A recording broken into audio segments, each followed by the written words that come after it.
Hey guys, welcome back to the channel. This is a story about what if Deku became a quirkless vigilante. If you guys enjoy this movie, comment down below and let me know before I start. Please do support for more awesome content.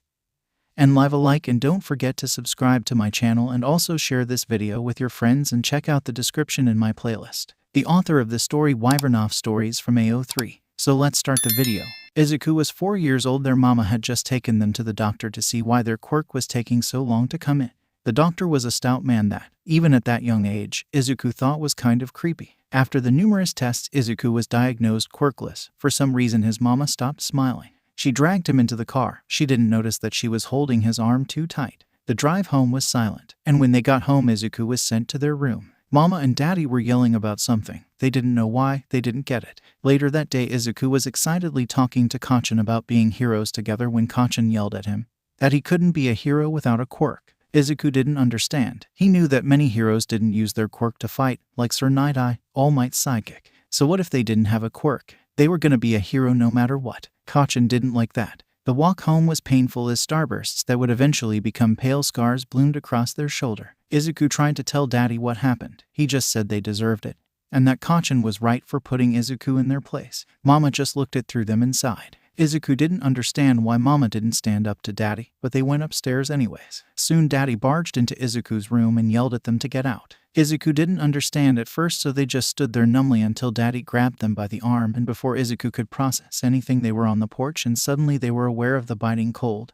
their backpack lying at their feet. 𝗧𝗂𝘁 waited for half an hour before accepting that their parents weren't going to let them in. They thought that this was the end of everything as they knew it. They were right. 11 years later, looking up at the gates of UA, 𝗧𝗂𝘁 considered getting kicked out the best thing that ever happened to them. Running from muggers through the streets of 𝗬𝗏𝗏 was not exactly the way 𝗧𝗂𝘁 planned on spending their day, but fate seemed determined to screw them over. Wouldn't be the first time. How did a simple dumpster dive end up like this? Oh right, the three buffoons chasing them had decided that mugging Qubo-sen would be a good idea. Seriously.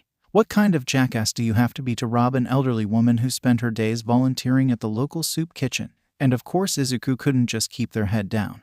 No, they had to jump in and try to stop them. I guess old habits die hard, they thought as they ran down filth alleyways, jumping on dumpsters and climbing rusted-out fire escapes that creaked ominously with every step, following escape routes memorized long ago. The thugs, however, could not keep up. They must be new, 𝗧𝗂𝘁 mused to themselves, as they lost their pursuers within 5 minutes. They sighed as they headed through memory-filled alleyways, amusing themselves by imagining how annoyed those thugs must be that a 9-year-old had outrun them. Eventually, they reached an abandoned warehouse that, on the outside at least, looked abandoned, rusted roofing, worn-down walls. In fact, the only sign that the place had ever been functioning was a half-torn sign that designated the place as storage for a long-since bankrupt mechanics company. Opening the door, they walked into what had been their home for the past 5 years. They stashed whatever scavenged supplies that had survived the trip into cupboards that were probably about to fall apart. They didn't change out of the grimy clothes, too mentally exhausted to even bother. They ate some stale bread that was about to go bad, carefully tearing out the moldy bits and some of the canned tuna they'd managed to snag from the local grocery store. Wrinkling their nose at the smell, it was probably fine.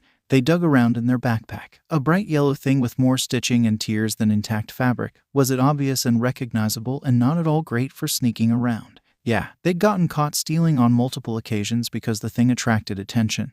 That doesn't mean they're going to get rid of it though. After all, 𝗏𝗏 had gotten it for them back when 𝗧𝗂𝘁 was still her child. Maybe they're sentimental for wanting to remember the times before their diagnosis, but it was the one thing about their old life they couldn't part with. Shaking themselves out of their thoughts, 𝗧𝗂𝘁 fished out a worn notebook labeled Analysis No. 8 in neat handwriting. The books used to be called Hero Analysis for the future, but they'd long since lost hope for that dream to ever come true. Deep down they still held on. 𝗧𝗂𝘁 flopped down on the nest of moth-eaten blankets and raggedy pillows they called a bed, clicked their pen, and started writing up an analysis on a new hero that debuted last week. A lady with a mutation quirk that gave her the traits of a rabbit. She called herself Maruko. 𝗧𝗂𝘁 sat there, writing away in the kind of half-aware state that comes from extreme focus. Before they knew it, it was getting dark outside. 𝗧𝗂𝘁 flopped down on the blankets, contemplating not going out tonight since they were already sore from the chase that afternoon. Eventually, the allure of the fresh night air was too much to resist. 𝗧𝗂𝘁 quickly threw on a dark green hoodie that covered their iconic curly hair and a black face mask to hide their freckles, pocketing some pepper spray and a butterfly knife they had stole permanently borrowed from a mugger. Finally, they grabbed their staff and set off into the night.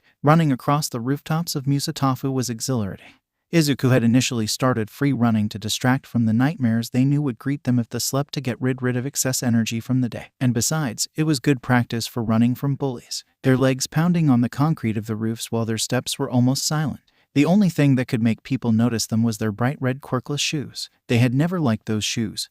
But it's not like there were other options. No, the brand that made the specialty shoes that Quirkless people needed due to their extra pinky joint specifically made the shoes as noticeable as possible, so that everyone knew when they saw a Quirkless person, knew when they saw someone lesser. Of course, thanks to the low population of Quirkless nowadays, there were a lot of people who actually didn't recognize the shoes. Most of the ones that did were either Quirkless themselves or knew a Quirkless person. 𝗧𝗂 was sure that they could probably make themselves a different colored pair of shoes, but they didn't have the materials, nor the skills to do so. A scream for help jolted 𝗧𝗂 out of their musings. Running to where they'd heard it, they saw a small woman being cornered by two thugs. "Listen here, lady, no one's gonna come save you. Not in this part of town. Just give us the money and no one gets hurt." 𝗧𝗂 quickly took stock of the quirks at play. Okay, the first guy's got horns of some kind, plus hooves, likely some kind of bull mutation, likely coupled with enhanced strength, maybe poor eyesight as well. Oh yeah, he's squinting. I can work with that. Second guy doesn't have any obvious mutations, so I should be more careful since I don't know what his core. Oh, never mind, his nails just turned into needles. Okay, so stay out of grabbing range for the needle guy and see if I can trick the bull guy into running into a wall or something.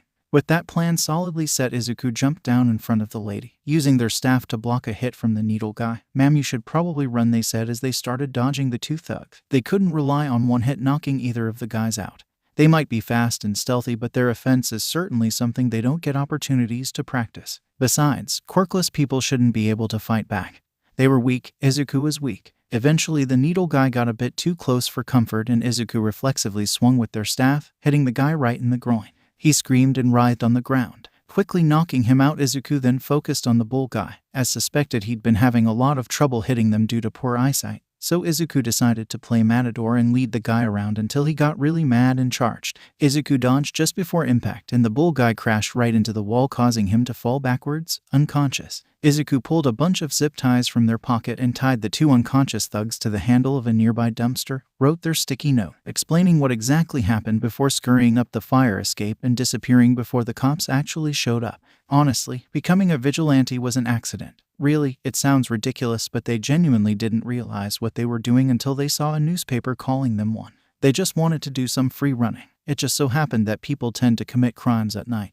And 𝗧𝗂 being 𝗧𝗂, they intervened every time they saw or heard a crime being committed. They just hoped no one sent any heroes after them. Wraith is what they were called. Several cops and civilians making reference to their tendency to disappear into the night like a ghost. Their only identifiers were a green hoodie, red shoes, and a metal staff strapped to their back. Always neat and tidy in their takedowns, and often the only sign that they'd been there being a small sticky note attached to the tied-up criminals listing what their crimes were. Of course, this was none of 𝗧𝗪's business, or at least it wasn't until 𝗧𝗭𝐺 contacted him about finding the vigilante and bringing them in. Truth be told, 𝗧𝗪 didn't have a major issue with vigilantes, unlike most limelight heroes. As long as they were decent human beings genuinely out to help people, 𝗧𝗪 left them alone or even worked with them occasionally. So really, he didn't know why it was him specifically that the detective had requested. But oh well, there was nothing he could do about it. Of course, actually finding them was the tough part, between juggling regular hero work, his new job at 𝗬, and not to mention the general energy that was required to be in the same social group as 𝗕𝗎𝗓 and Hisashi. The underground hero barely had time to look over the case and its very limited information. So if 𝗧𝗪 started drinking more coffee, staying up later, and generally being grumpier than normal, well, only his husband needed to know. Morning Shu, speak of the devil, Yamada Hisashi, otherwise known as Present Mike, danced into the kitchen where 𝗧𝗪 was drinking coffee straight from the pot and started making breakfast, humming to himself all the while seriously. How does he have so much energy? It's 6 in the morning. Morning Zashi, he replied tiredly. Hey, what's with the extra grumpy face? Now, don't get him wrong, 𝗧𝗪 loved his husband, but every once in a while he just wants Hisashi to shut the fuck up. 𝗧𝗪 sighed, knowing he'd have to give an answer at some point. It's nothing, sunshine. There's just this new vigilante on the streets and 𝗧𝗭𝐺 wants me to investigate. Oh, well, what you got so far? Hisashi was looking over 𝗧𝗪's shoulder at the file in his hand. The file in question was Wraith's latest arrest. 2 drug dealers who claimed that they were just doing a regular deal when a little demon thing appeared out of nowhere and knocked them both out. So little information meant that anything useful would have to be found by 𝗧𝗪 himself, and the patterns of arrests showed that either Wraith had a lot of patrol routes and regularly switched them up, or they had no set patrol route. 𝗧𝗵𝗲 was really hoping it was the first option because tracking down someone who had no definable pattern was always hell. They have red shoes. And that's it. That's all anyone knows for certain. Anything else? Age, quirk, fighting style? Nothing. 𝗧𝗵𝗲 waved the file at 𝐒𝐻𝐵 as if it would magically give him more answers. Unfortunately, it was uncooperative. Oh, 𝐻𝐻𝐵, read through the file as well. No wonder they want you on this case. They need someone to track 𝗧𝗲 down, yeah. But between this and teaching, 𝗧𝗵𝗲 shook his head. How the hell do you manage 3 jobs? He asked enviously. Seriously, you've been juggling hero work, your show, and teaching for a whole year now. Instead of offering any answers, 𝐻𝐻𝐵 just laughed. You know me, dear.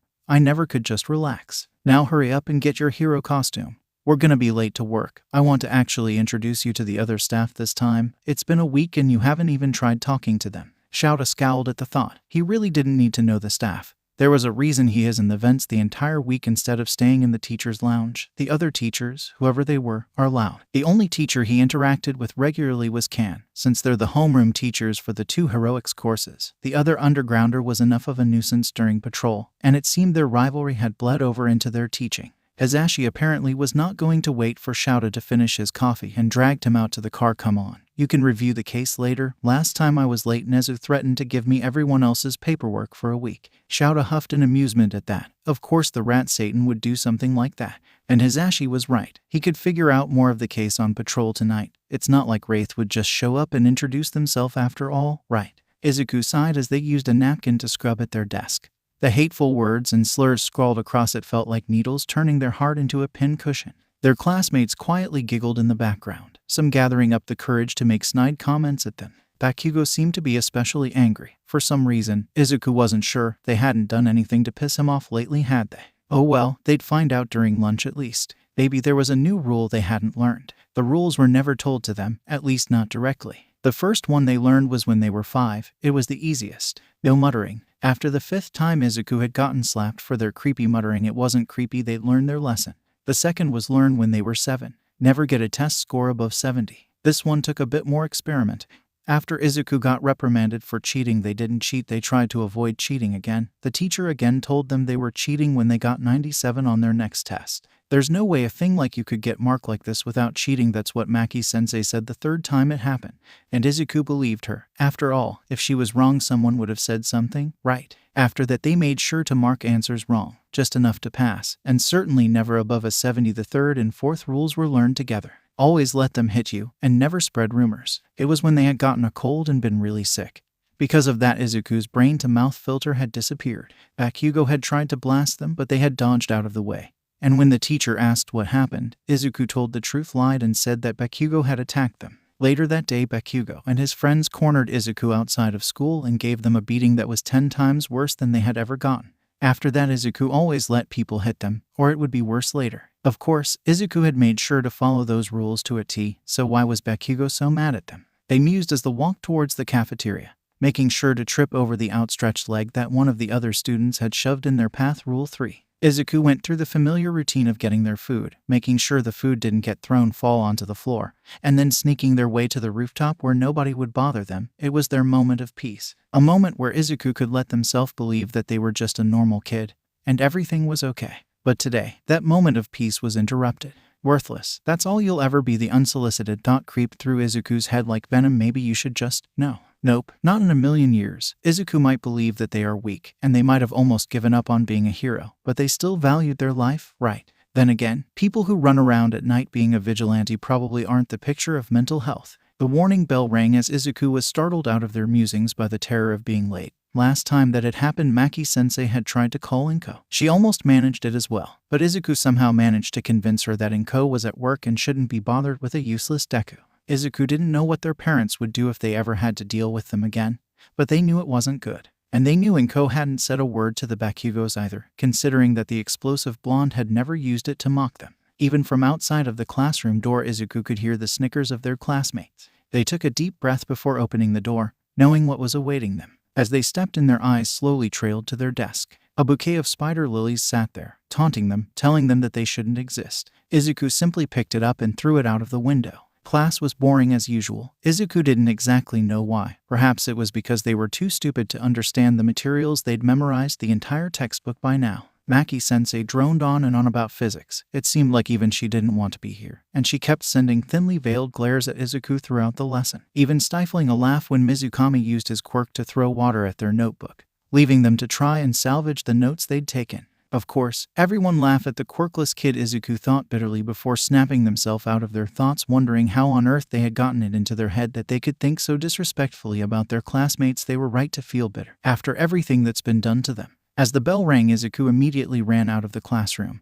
The sounds of explosions quickly followed by a yell of Deku. As Bakugo chased them down the hallway, Izuku knew that he'd catch up, that they would let him catch them get caught. If he didn't, Izuku would get beaten black and blue the next day. So they stood there as he let off explosion after explosion, burning clothes and skin and hair. Izuku knew those would scar later. They had so many across their shoulders and back, as well as a few on their chest. Starburst, line and patch-shaped scars covered their body from various classmates and sometimes teachers, whether caused by quirks or sharp pieces of wire and other improvised weapons. The blooming pain across their back was nothing new. In fact, Izuku barely even felt it. Thank goodness for their high pain tolerance. However, their lack of reaction seemed to infuriate Bakugo. "Oi Deku, aren't you gonna cry? Are you trying to act tough? Huh, you think you're better than me?" he yelled as he continued beating Izuku. There was more yelling, but Izuku couldn't hear, their thoughts spiraling as the outside world became duller. At some point, Bakugo had seemingly gotten bored and left. Izuku didn't know when or how long afterwards that they had just laid on the ground, staring up at nothing. They're pretty sure some other classmates kicked them sometime.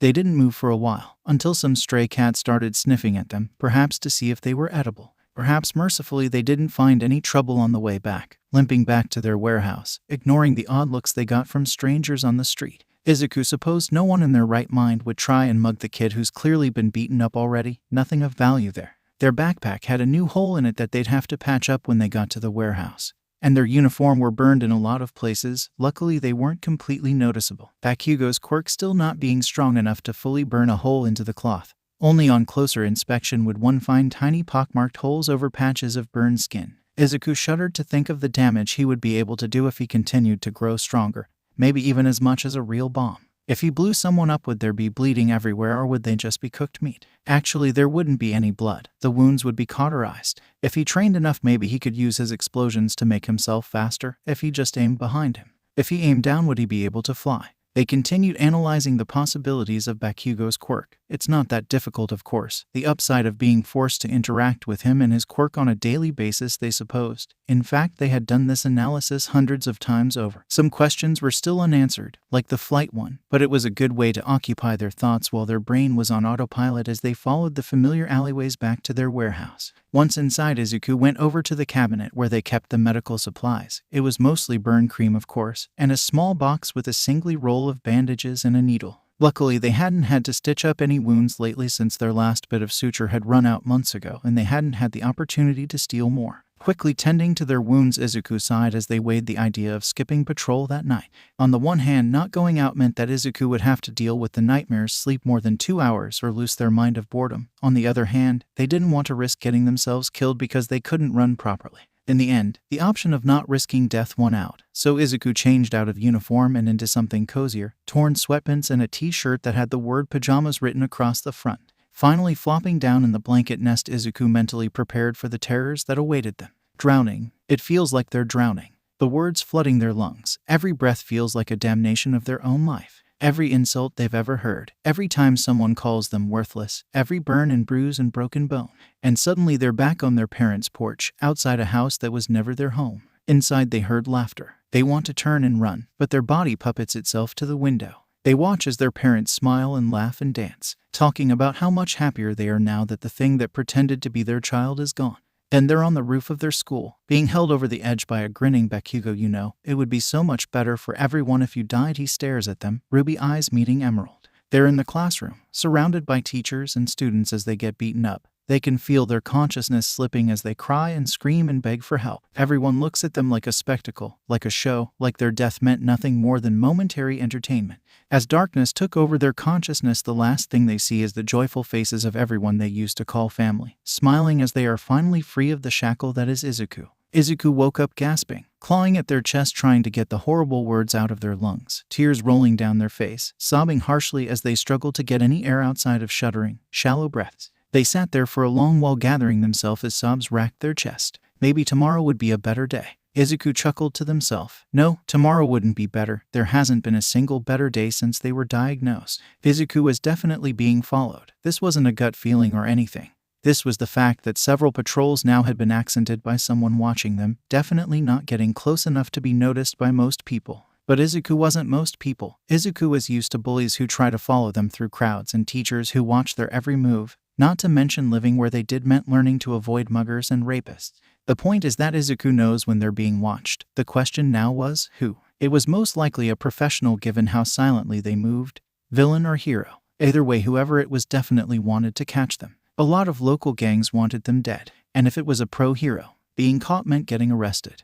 And getting arrested either meant getting put back in foster care or being returned to their parents. Honestly, Izuku would prefer the villains. Whatever that said about their mental state, they really didn't want to know. They had a plan. It wasn't a great one, but they had it. They were going to talk to the person that they had dubbed Shadow, a bit on the nose, but it would do until they learnt the person's name, or as much of a name as they could get. Izuku wasn't delusional enough to think they would get their Shadow's real name. Tonight was the night where they would let their Shadow get close enough to question them. Not too close, of course. Hopefully they would be able to keep at least a 2-meter distance. They'd spent the last few days trying to find a way to learn how to approach their Shadow, tracking their Shadow's every movement and constantly giving them the slip. Honestly, they might have just been getting a little impatient about the whole thing. It was clear that their Shadow didn't know where they lived, or they would have been visited at the warehouse by now. Not to mention the Shadow didn't ever get close enough to get any details of their appearance, unless they had some kind of sight enhancement or perception quirk. So Izuku felt rather safe about the fact that they would be able to maintain some level of anonymity in their meeting. Of course, they'd need to find out who their Shadow was first. It would be idiotic to go into this plan without knowing their Shadow's capabilities. At this point, Shadow was wondering if he just had bad luck. It had been a full hour into his patrol and he still hadn't caught a glimpse of Wraith. The Vigilante was certainly slippery. He hadn't even managed to get close in the last few patrols. Either Wraith was just normal that stealthy, or Wraith already knew that he was tailing them. Either way, Wraith was skilled. Shadow certainly wasn't going to underestimate his opponent, especially when considering that he had no idea what quirk they had. Shadow had originally thought it was some kind of enhancer or stealth quirk given how quickly the Vigilante disappeared across rooftops. Shadow could just try and use Erasure on Wraith to see what happened, but he wasn't quite sure if he had been discovered and he would rather not give himself away if he wasn't. Speaking of the Vigilante, Shadow paused as he noticed a particular person on one of the nearby rooftops, the now extremely familiar green hoodie and red shoes giving them away as Wraith. Shadow stopped just short of the rooftop, waiting for Wraith to make a move. A full week of tracking the Vigilante showed that they were almost never still, always in motion unless they were catching their breath. He would, however, take this opportunity to try and observe Wraith, to see if he could identify any kind of behaviors that would indicate personality. Contrary to most of the rumors that have rapidly spread around the US student body, Shadow was actually incredibly perceptive when it comes to people's emotions and behaviors. Not that he'd ever used that to socialize. Being good at recognizing people's emotions and being an extrovert were distinctly separate things. Wraith was scribbling away in what looked like a notebook. Shadow offhandedly wondered what the contents were. There was something written on the cover, but Shadow couldn't see anything except the number 8. Whatever the contents were, they were filling the pages with incredible speed. It seemed like the Vigilante was fully engrossed in their writing. A perfect time to observe the Vigilante in an unguarded state. Of course, now was the time when something happened. That something being a very high-pitched scream that was somehow louder than his ashes emanating from the alleyways. And suddenly a blur of movement a few meters ahead of him, running towards the noise. Shadow quickly followed, focused on not letting Wraith notice him, but also fully prepared to help if needed. He was still a hero after all. He saw Wraith stop near a building, so he stopped a few meters behind them, and Wraith was waiting for something. After about 2 minutes, Shadow was about to go down there himself, half wondering why Wraith hadn't tried to intervene yet. When they slowly started to descend with a remarkable quiet and stealth that spoke to years of practice, he idly pondered how long they had trained before going full Vigilante. Shadow rushed to the edge of the building and looked down, expecting to see a fight, but then quickly realized why Wraith had waited. In the middle of the alleyway was a sickly-looking man, being held hostage by a lady wearing elegant clothes that certainly had no place in this side of town. She was holding a glowing hand to the man's neck, probably her quirk ready to fire. Meanwhile, Wraith was sneaking around the back. Out of the woman's sight, Shadow had a bad feeling about this. He got ready to activate his quirk the second that the woman tried anything. Izuku was writing up an analysis of the latest villain when they felt it, the unmistakable feeling of being watched. As much as they would love to just turn around and call their Shadow out, people tended to get aggressive when caught by their target. And besides, let their shadow think that they had the upper hand. It gave 𝗂𝗂 a better chance to figure out exactly who they were dealing with. When they heard the screams, they bolted towards the noise, surveying the situation. The lady looked to be mugging the man. They decided to sneak down, wait for the man to start emptying his pockets to get the woman away from him before they could do anything. Of course, nothing ever went as planned for them since the universe seemed to hate them. So when, the second that the lady took her focus away from the man, 𝗂𝗂 attacked, she immediately turned around and blindly fired her quirk at them. Some kind of energy. They quickly dodged the first blast, having expected that. What they didn't expect was the man trying to punch them. What the hell? I just saved you, 𝗂𝗂 thought indignantly as the man continued attacking them. This combined with the woman's energy beams, 𝗂𝗂 was finding it difficult to get a hit in. It didn't help that they were also trying to prevent the man and woman from killing each other. It seemed that the man's quirk was an enhancer. Suddenly the woman's hands stopped glowing and she looked startled. Looking at her hands like they were broken, did she hit her quirk limit? 𝗂𝗂 couldn't ponder more as they still had the man to deal with, so they used their staff to knock the man out, while the woman was incapacitated by something. Was that their shadow? Turning around, they caught a figure wearing all black, using a gray scarf-like thing to tie up the woman. Wait a damn second, 𝗂𝗂's eyes darted to the top of the figure's face where a pair of yellow goggles covering the eyes confirmed 𝗂𝗂's suspicions. Holy shit, that's Eraserhead. 𝗂𝗂 needed to leave now. Eraserhead was one of the best underground heroes in Musutafu. 𝗂𝗂 heard about him through whispers in the underground, and 𝗂𝗂 would be lying if they said Eraserhead wasn't one of their favorite heroes. All Might was still #1, but Eraserhead was just so cool and he helped people that Limelight heroes forgot about. And he would probably be able to catch 𝗂𝗂 in a heartbeat if he wanted, so 𝗂𝗂 needed to stop geeking out and run. 𝗬𝗪 had just finished tying up the lady when he turned around and saw Wraith running away like a bat out of hell. He would have gone after them, but the two unconscious people prevented him from doing so. Well, if Wraith didn't know they were being followed earlier. They certainly know now. 𝗬𝗪 suppressed the urge to groan in annoyance, realizing that this would make things infinitely more difficult for the investigation. He sighed and pulled out his phone. Hello, Eraser. Please tell me you have an update on the Wraith case. Detective 𝗬𝗁𝐻's voice was heard through the alleyway. Well, about that. Running through the streets of Musutafu, 𝗂𝗂 followed the sounds of fighting towards an area that was generally considered a drug dealer's haven. Great, just what I need. Another deal gone wrong. Let's just hope Eraserhead doesn't show up on this one. It had been a few days since they had figured out their shadow's identity. Since then, Eraserhead had given up on being unseen. Now 𝗂𝗂 had to be the one hiding, because there was no way to be able to outrun an actual hero. Still, they just couldn't stop being Wraith. People needed them. When they were Wraith, they weren't useless. They weren't Deku. 𝗂𝗂 jumped across the roofs, reaching the fight quickly. It looked like the two sides were evenly matched. This must have been between two gangs, twice the enemies. 𝗂𝗂 sighed, and then winced when the action aggravated their bruised ribs. Bakugo had certainly not gone easy on them today. Perhaps they shouldn't have gotten in his way again, but they couldn't just stand there. 𝗂𝗂 was having lunch on the roof when they saw Bakugo and his lackeys cornering one of the other students, a young boy with fly mutations. 𝗂𝗂 couldn't quite remember his name. If they were anyone else, they might have just sat there with their lunch and ignored it, but they were 𝗂𝗂. They used the nearby tree to climb down, running towards the group as Bakugo fired explosion after explosion in the fly kid's face. Stop, 𝗂𝗂 signed, getting in between Bakugo and his victim, an explosion hitting his side. 𝗂𝗂 had learned JSL a long time ago, at first because Bakugo's quirk was damaging his hearing, and they wanted to be able to talk to him despite that. About a year after their diagnosis, however, they had learned it for a completely different reason. Sometimes when they tried to talk, especially to strangers, they just couldn't. It was like their throat just closed up, so they used JSL as a way to communicate without having to speak. Get out of the way, Deku, or else. Bakugo sneered at the miniature explosions crackling in his palms and the burnt caramel smell from the nitroglycerin filling the air. 𝗂𝗂 stood their ground. Meanwhile, the other kids backed off, knowing that Bakugo didn't take kindly to anyone stealing his victims. 𝗂𝗂 shook themselves out of their thoughts and leapt down, ignoring the various aches from their body. Several heads turned their way, temporarily pausing the fight. Well, what do we have here? One of them snickered a little. Vigilante. 𝗂𝗂 tried to be indignant at being called little, but they were 9 and shorter than most 9-year-olds at that, so the comment was kind of justified. 𝗂𝗂 brandished their staff as they got ready for a fight. The leader seemed to have minor feline mutations, most notably his ears and legs. 𝗂𝗂 waited for him to make the first move.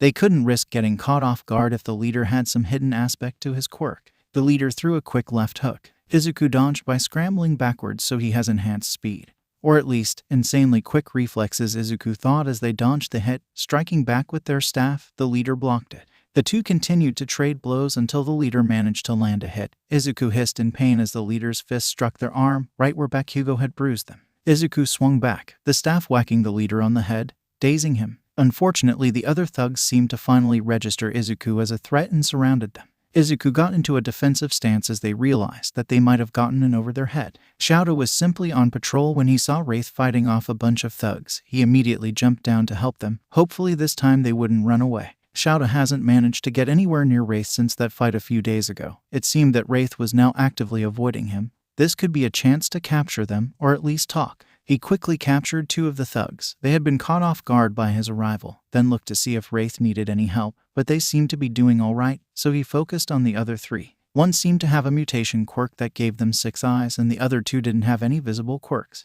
𝗬𝗪 quickly apprehended the extra-eyed man. Meanwhile, it seemed that Wraith had knocked out the leader and was fighting the last 2 criminals, knocking them out in quick succession as it seemed that neither of them had any combat training and were unarmed. Wraith turned to him and quickly turned to run. 𝗬𝗪 needed to do something, or he'd lose this chance. Hey, wait. Izuku temporarily froze in their tracks. Momentarily weighing their options, they turned around to face the underground hero. They tried to ask what the hero wanted, but they also didn't want him to figure out that they were a child. Izuku thought back to the plan they had made. Yes, they had wanted to meet their shadow, but that was before they realized that their shadow was one of the most fearsome underground heroes in Musutafu. Plus, that was on their terms, not in the middle of a random battle. They realized that Eraserhead was looking at them expectantly, so, stealing their nerves, they made their choice. 𝗬𝗪 watched Wraith freeze at the sound of his voice and slowly turn around. Okay, this seems good. They're not running away. Now what? 𝗬𝗪 thought to himself as the vigilante stood there for several seconds before tying their staff back onto their back and signing a question. What do you want? 𝗬𝗪 was surprised for a second, and then silently thanked the fact that he was fluent in JSL thanks to his 𝐻𝐸. Just wanted to ask some questions, he said casually. Better to gain the vigilante's trust. It was unlikely they would allow themselves to get arrested if they didn't trust him. Plus, no vigilante becomes what they are without a damn good reason. After all, most people who want to save people become heroes, so the people who become vigilantes usually become that way because they have a vendetta or because they couldn't become a hero for some reason. Right, because that's why you've been following me for the past 2 weeks. Wraith was completely tensed and clearly ready to run. Not that 𝗬𝗪 wouldn't be the same way in their situation. After all, they were a vigilante. They had no reason to trust a hero. 𝗬𝗪 wished that he could see their face, but they had a mask on that covered the lower half. Plus their hoodie covered the upper half in shadow, so it was almost impossible to see their face, let alone get any tells for their emotions. 2 weeks? You've known the whole time.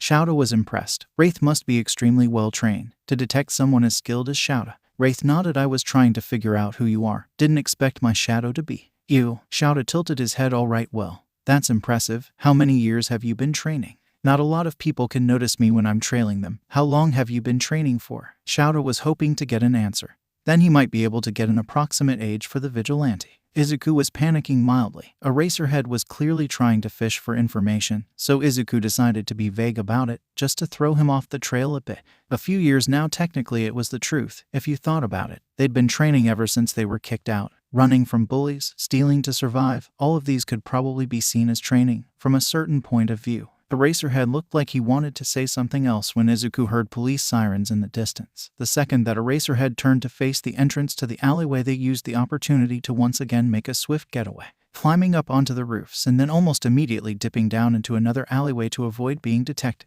𝗬𝗪 turned back towards the alleyway and saw that Wraith was once again gone. He muttered several curses that would make 𝗵𝗪 proud as he tried to identify which direction the vigilante had gone in.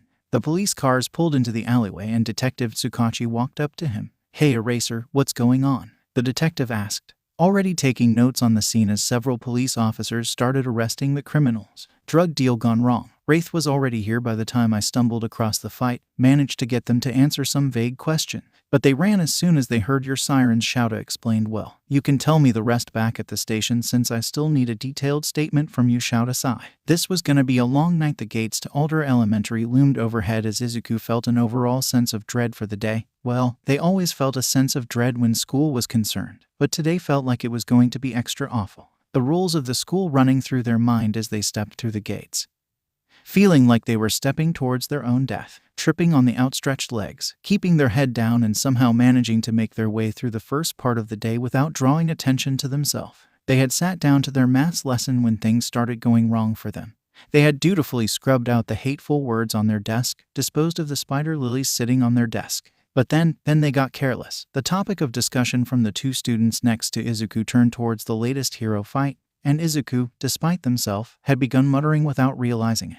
They got yelled at by the teacher for disrupting class with their muttering, ignored the jibes and giggles thrown their way as the teacher continued teaching, and throwing glares and grimaces at 𝗧𝗂. They felt so stupid. They were doing so well. Why did they mumble? Why did they break the first rule? Couldn't they have just kept their mouth shut? 𝗧𝗂 sat glumly at their rooftop hideout as they watched the other kids play heroes or show off their quirks. They really needed to stop being such a nuisance in class. The other students needed to be focused. And how could they be focused when 𝗧𝗂 was sitting there muttering like the creepy, useless Deku that they were? 𝗧𝗂 was so lost in thought that they almost didn't hear the school bell and had to scramble to class. In that scramble, they ran into one of the other students, specifically one of the upperclassmen. 𝗬𝗧𝗵𝗲, a student with a major mean streak, as she would use her quirk on anyone that she deemed weaker, which was a problem because her quirk let her grow stone spikes from her skin, and those spikes were very sharp. 𝗧𝗂 froze as she turned towards them, anger and disgust clear on her face. They had only been put in their place by her a few times, and all of those times they had broken bones at worst and deep gashes at best. 𝗧𝗂 just hoped she'd go easy on them today, but it seemed that luck was not on their side. Well, look what we have here, 𝗬𝗧𝗵𝗲 sneered. Watch where you're going, Deku. A thing like you should be careful, or people might hurt you. Her voice was a mocking sweetness, knowing that she was the exact kind of person she was talking about.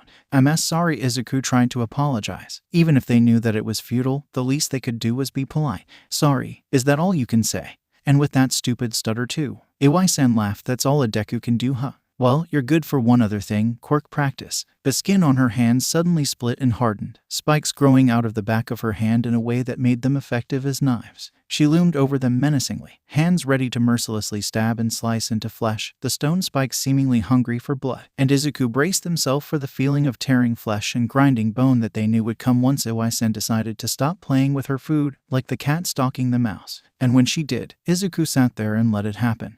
And when she stabbed into their leg, they let it happen. It had been a few months since first meeting Wraith, and 𝗧𝗪 was slowly getting used to the Vigilante. The two would run into each other on patrol almost every night, usually when one of them has a fight that goes on long enough for the other to notice. 𝗧𝗪 had a file dedicated to the things he knew about the Vigilante, and although the file was still missing any identifying detail like age, as well as quirk, since they never used it, it wasn't an enhancer, unless it was a mutation, because 𝗧𝗪 had tried erasing Wraith's quirk while they were running from him and they didn't even react, so most likely it was a non-combative quirk. The information that 𝗧𝗪 did have was about Wraith's fighting style and behavioral patterns, like how they always focused on dodging and evasive maneuvers instead of offense. And in fact, the Vigilante's offensive capabilities were certainly underdeveloped. The one time that 𝗧𝗪 had seen Wraith throw a punch was when they had been backed into a corner and it looked like the most amateurish punch he had ever seen. 𝗧𝗪 wondered exactly how they had trained their stealth and evasive abilities so well without even thinking to train their offensive abilities. The two of them had also communicated at certain points, with Wraith consistently using sign language. From those short conversations, 𝗧𝗪 had learned that Wraith was extremely good at reading people, usually able to identify sinister motives within criminals. Wraith only ever talked about the criminals in a very surface level. Despite that, in battle they exploited weaknesses that could only be known through a deep understanding of someone's quirk. Wraith was a complete contradiction, confident and friendly one moment, skittish and unsure the next. 𝗧𝗪 was starting to wonder if there was something more to that. But Wraith had successfully avoided every personal or personal adjacent question that 𝗧𝗪 has asked, so he stuck to helping out the Vigilante and hoping that he could gain their trust over time. That's when the Vigilante themselves landed on the roof next to them, but the sound was odd. Wraith was always near silent with their movements. It took all of 𝗧𝗪's situational awareness to hear them, but this time, 𝗧𝗪 heard the Vigilante very clearly. The hero turned to look at them, half surprised and half curious about the change in pattern, when he noticed something concerning. Wraith was clearly favoring one of their legs over the other. They were very good at hiding it, which was somehow even more concerning than the fact that they were hurt in the first place. Hey Eraser, Wraith seemed otherwise unharmed, even being their usual, slightly cautious but still somehow friendly self. But even 𝗧𝗪, who once fully ignored being stabbed in the shoulder to the point that his Ashi had to make him stay home under threat of hiding all the coffee, wouldn't go on patrol with an injury that hinders movement. That kind of recklessness is what got people killed. You're hurt, why are you on patrol? 𝗧𝗂 was absolutely not freaking out. They were going to be calm and they were going to talk their way out of this. They tried to act nonchalant. What are you talking about? Great, just great. That totally wasn't a dumb thing to say. They almost slapped themselves about how stupid that was. Eraser had definitely looked annoyed now. Then again, he always looked annoyed, so it was difficult to tell. But 𝗧𝗂 was sure he was more annoyed than before. Wraith, you're favoring your left leg. You're clearly injured. You shouldn't be on patrol. 𝗧𝗂𝘁 tried to figure out what Eraserhead was thinking. But unlike most people, he was incredibly difficult to read. They supposed that was a skill that came from being an underground hero. That's all right. I've patrolled with worse injuries. 𝗧𝗂𝘁 was trying to explain that everything was fine. They could handle this. They once patrolled with third-degree burns on their chest. It hurt like hell, but they survived, so what's the big deal? Eraserhead clearly thought it was concerning, however. You've what? That could get you killed. If 𝗧𝗂𝘁 didn't know better, they'd think that the hero was concerned for them. But that was impossible. Why would anyone be concerned about a Deku like them? Eraserhead continued talking. You should go home. It's dangerous for you to be out here with that injury. You could get killed. Get some rest. 𝗧𝗂𝘁 couldn't understand the hero's words. Why would he be worried about if 𝗧𝗂𝘁 got killed or not? Sure, he was a hero. And heroes are supposed to care. But no one needed to care about a quirkless Deku. And that's when it hit them. Eraserhead didn't know they were quirkless. He was treating them like a normal person. Of course he would be concerned. 𝗧𝗂𝘁 didn't quite know what to do with this information. If Eraserhead thought that they had a quirk, the way he was treating them made sense. But what would happen once he found out? 𝗧𝗂𝘁 didn't have to think too hard. The best case scenario was that he would ignore 𝗧𝗂𝘁, leave them like their parents did. Worst case, he hurts them like the teachers at 𝐎𝐴LDRA. 𝗧𝗂𝘁 doubted that a hero would try and kill them, but that option was also on the table. 𝗧𝗂𝘁 knew that they couldn't let Eraserhead figure out that they were quirkless. That would only lead to trouble, and besides, the hero was concerned for them. No one was concerned for them, and the thought of that kind of care being directed at them made them feel warm and fuzzy inside. 𝗧𝗂𝘁 knew they were being selfish. They didn't deserve this kind of attention, but they couldn't help themselves. It was so nice to have someone care if they died or not. Someone who didn't actively want them to die. Maybe they could keep up this charade for a little while longer. All right, I'll go home. See you tomorrow, Wraith signed. Then they turned and climbed down the fire escape. And while 𝗬𝗪 tried to follow to make sure that the Vigilante got home safe, Wraith's uncanny disappearing ability meant that they quickly escaped him. 𝗬𝗪 didn't quite know what to do. The Vigilante had mentioned that they had patrolled through worse injuries, and 𝗬𝗪 was just as worried about that as he was annoyed that Wraith didn't seem to take their own safety seriously. It reminded him of some of his students. And that feeling again, like he was missing something really important. Still, 𝗬𝗪 had a job to do, so he continued with his own patrol, determined to ask Wraith some questions next time he saw them. If Wraith was consistently getting hurt to that extent, there was most likely something sinister going on. The Vigilante was in danger somehow, and 𝗬𝗪 was a hero. He didn't ignore people in danger. Eraserhead was standing on the rooftop where 𝗧𝗂𝘁 had met with him yesterday. Their leg was much better now, still not completely healed. But no one had targeted it during school today, so it was actually able to heal semi-properly, especially since Eraserhead had sent them home the second he saw them limping. 𝗧𝗂𝘁 was still trying to process the idea that the hero actually cared about them. But it made some kind of sense after realizing that he thought they had a quirk. Still, 𝗧𝗂𝘁 had been mentally preparing for the other shoe to drop, and maybe they were a bit silly for thinking that Eraserhead would instantly know that they were quirkless, but they were used to everyone in their life knowing.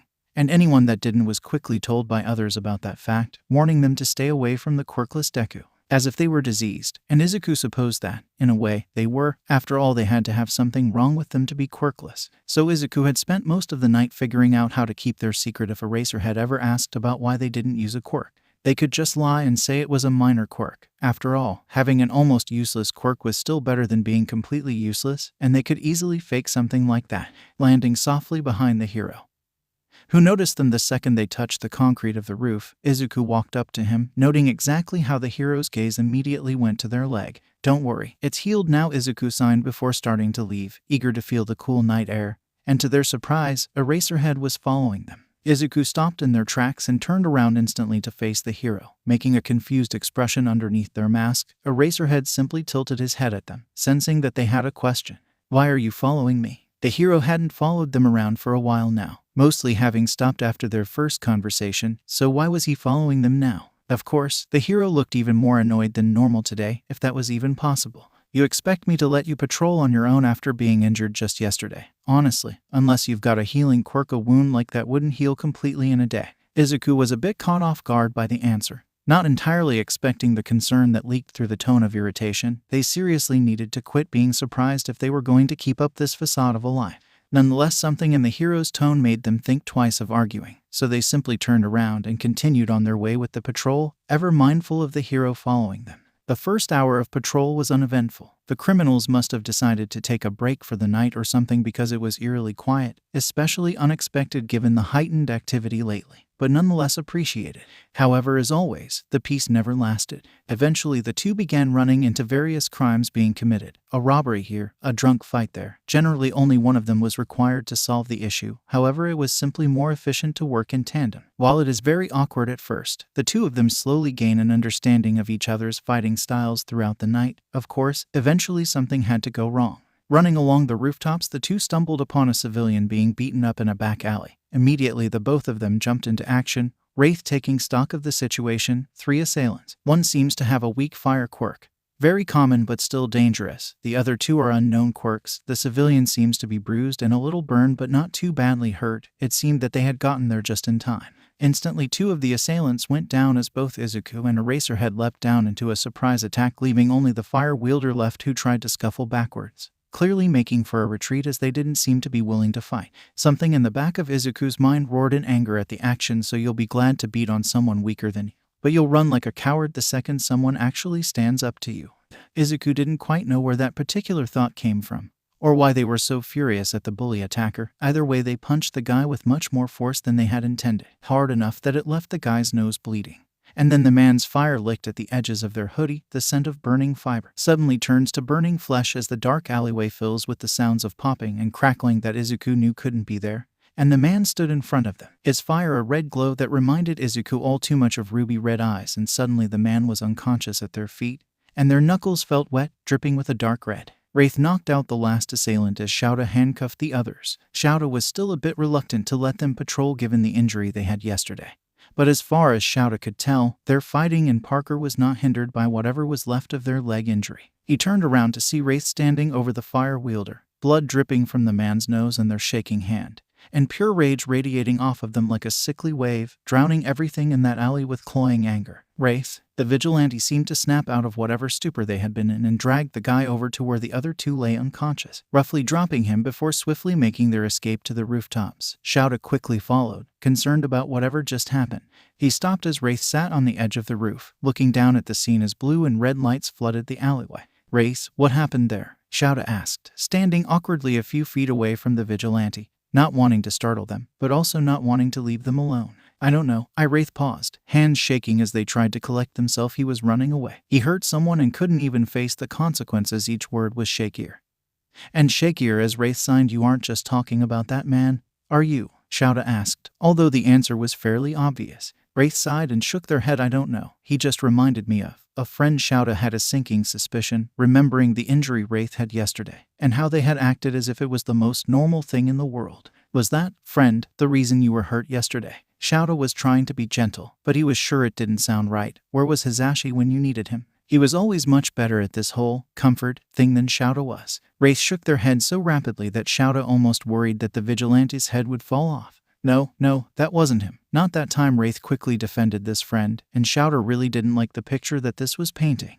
But before he could ask any more questions about what the vigilante meant by "not that time," Wraith continued hurriedly, "Besides, I've never wanted to hurt him. I don't know why I got so angry at that other guy." "Okay, well, why did he remind you of your friend?" 𝗧𝗂 very carefully thought through their answer. If they said the wrong thing, Eraserhead could find out that they were quirkless. He always hurts people he thinks are weaker than him, but then pretends like it was the victim's fault when he gets confronted. In reality, Bakugo was probably the worst bully in that school. While most just focus on Deku, Bakugo and a few others like 𝐒𝐻𝗫 go after anyone weaker than themselves. So why call him your friend? He's targeting you as well, right? I mean, we used to be friends, and he could be harsh at times, but nothing I couldn't take. But then he started hurting other people, and we just drifted apart. What about you?" "What?" 𝗧𝗂 was confused. "You said you stopped being friends once he started hurting other people. Didn't you stop being friends once he started hurting you?" 𝗧𝗂 froze. How were they supposed to explain to the hero that they didn't matter? If they did, the hero would find out they were quirkless. 𝗧𝗂 desperately tried to think of ways to get themselves out of this corner they had been backed into. Would running away be a good idea? Maybe. It was worth a shot at least. 𝗧𝗂 scrambled back to their feet and sprinted, mind running purely on adrenaline as instinct took them back to their warehouse. Wraith bolted away and 𝗬𝗪 sighed internally. Okay, that was clearly a sore topic. He should avoid that in the future, at least until Wraith trusted him enough to tell on their own. This was going to be tough. Maybe he could ask 𝗧𝗧𝗍 for help. His husband always knew exactly what to say to get people to trust him. 𝗧𝗪 stared down at the cup of coffee in his hands. Wraith was avoiding him. They have been for 3 days. He had seriously messed up. Okay, maybe he shouldn't have pressed the issue when the vigilante was clearly stressed by it. But the past was the past, and 𝐒𝐻𝐵 had immediately called him an idiot when he had gotten home that day and told him what had happened. But his husband also have him some advice on how to deal with Wraith, mostly involving giving the vigilante some space and basically assuming that he's starting from zero unless proven otherwise. On the other hand, 𝗧𝗪 was also very concerned about Wraith possibly being abused by a friend. Both of them were. 𝗧𝗪 suggested bringing it up, but not pushing it if Wraith didn't want to talk. Speaking of his husband, hey Moonlight, 𝗧𝗪 called out to him in a sing-song voice, leaving for patrol already? He asked, as if 𝗧𝗪 didn't have 𝗧𝗪's patrol times memorized to the minute. 𝗧𝗪 smiled softly. Yeah, why? He turned. 𝗧𝗪 looked concerned and a bit tired, which was unusual for him. The man was normally a bundle of energy even on the longest days. Is something wrong, sunshine? 𝗧𝗪 laughed, although it was a forced one. Is it that obvious? He sighed. You've been worrying about Wraith constantly. If it were anyone else, 𝗧𝗪 would have denied being worried about anything. But 𝗧𝗪 was the one person he could never lie to. I'm the one who chased them off. I have to find them, especially if they're in danger, and we know they are. 𝗧𝗪 was beginning to ramble when he felt 𝗧𝗪 hug him tightly. I'm sure they just want some space.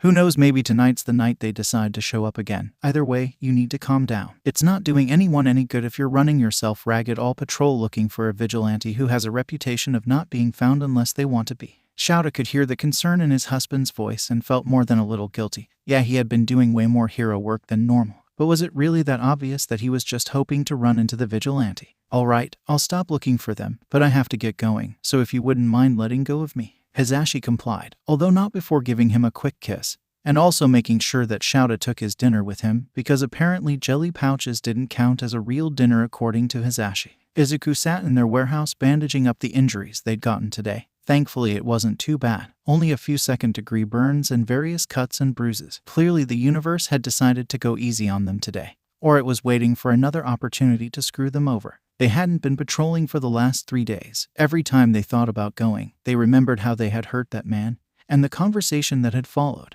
Why did they run away? It had seemed like such a good idea at the time. Of course they had run. That was all a worthless Deku like them could do. They could fight. Of course not patrolling meant that they were sleeping more, and that also meant nightmares. Drowning, blood, burning, pain, so many nightmares. And they were different, still filled with twisted versions of whatever torment the day had inflicted upon them, but also a new fear, abandonment, yelling, hurt. Their parents' faces melt away as their mind takes them to a rooftop, a familiar rooftop. What happened if they hadn't run away? Hurt. They were alone. Izuku felt a jolt of pain as their nails scratched at the burns on their arm, snapping them out of their spiral. They looked at the blood on their fingers and sighed, wrapping the new wound with what little bandages they had left. They had run out of burn cream a while ago, and were yet to steal more, so their plan was to avoid Bakugo as much as possible, at least until they could steal more. It was a risky plan. When he figured out what they were doing, they would be in so much more trouble than if they had just let him catch them. Izuku sighed as they looked at their blanket nest.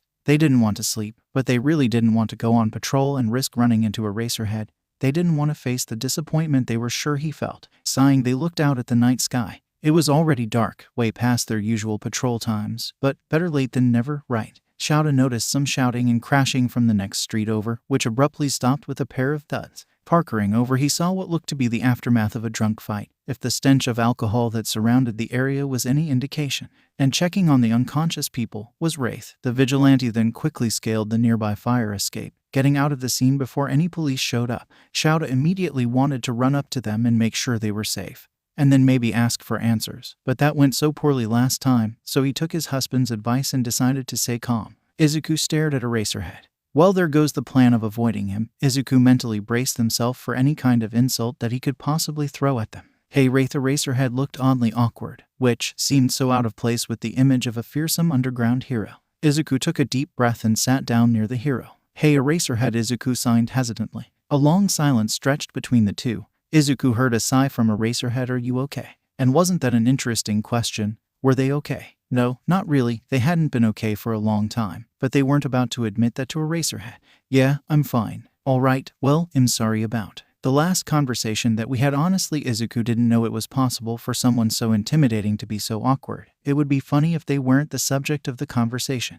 Why, it was my fault for running away. Why was Eraserhead looking at them oddly? They didn't say anything weird, right? You don't have to apologize. Look, you don't have to talk about it if you don't want to pause. 𝗧𝗂 certainly didn't want to talk about it. Keep the pretense a little longer. Pretend that they could be cared for just a little longer. They waited for the hero to demand an answer. Eraserhead just sighed and sat down next to them. He seemed to be thinking about something. 𝗬𝗪 looked at the vigilante, who seemed even smaller than normal. This was not going the way he had hoped. Quick, what could he do to break this tension? Wait, the dinner that Hisashi packed. Food was always a good peace offering, right? 𝗧𝗂 looked up at a rustling sound. Eraserhead was holding out an onigiri towards them. They looked at him. Their silence must have conveyed their confusion. Are you hungry? 𝗧𝗂 stayed silent. Why was Eraserhead offering them food? What did he want from them? Or maybe he was just going to pull it away the second they reached for it. Apparently Eraserhead took their silence as a question. Well, you don't have to take it. I just thought you might want. It had been literal years since they'd had something better than stolen bread or stolen energy bars, or stolen anything really. Maybe it would be nice. Wraith cautiously reached out a hand towards the offered food, and 𝗬𝗪 was reminded of a feral kitten, so he sat very, very still. And as soon as their hand closed around the onigiri, they yanked their hand backwards, like they expected it to be taken away from them. Another concerning thing to investigate. The vigilante turned their head away and lifted their mask. 𝗬𝗪 turned his head away. The vigilante was probably trying to preserve their identity, and he'd respect that.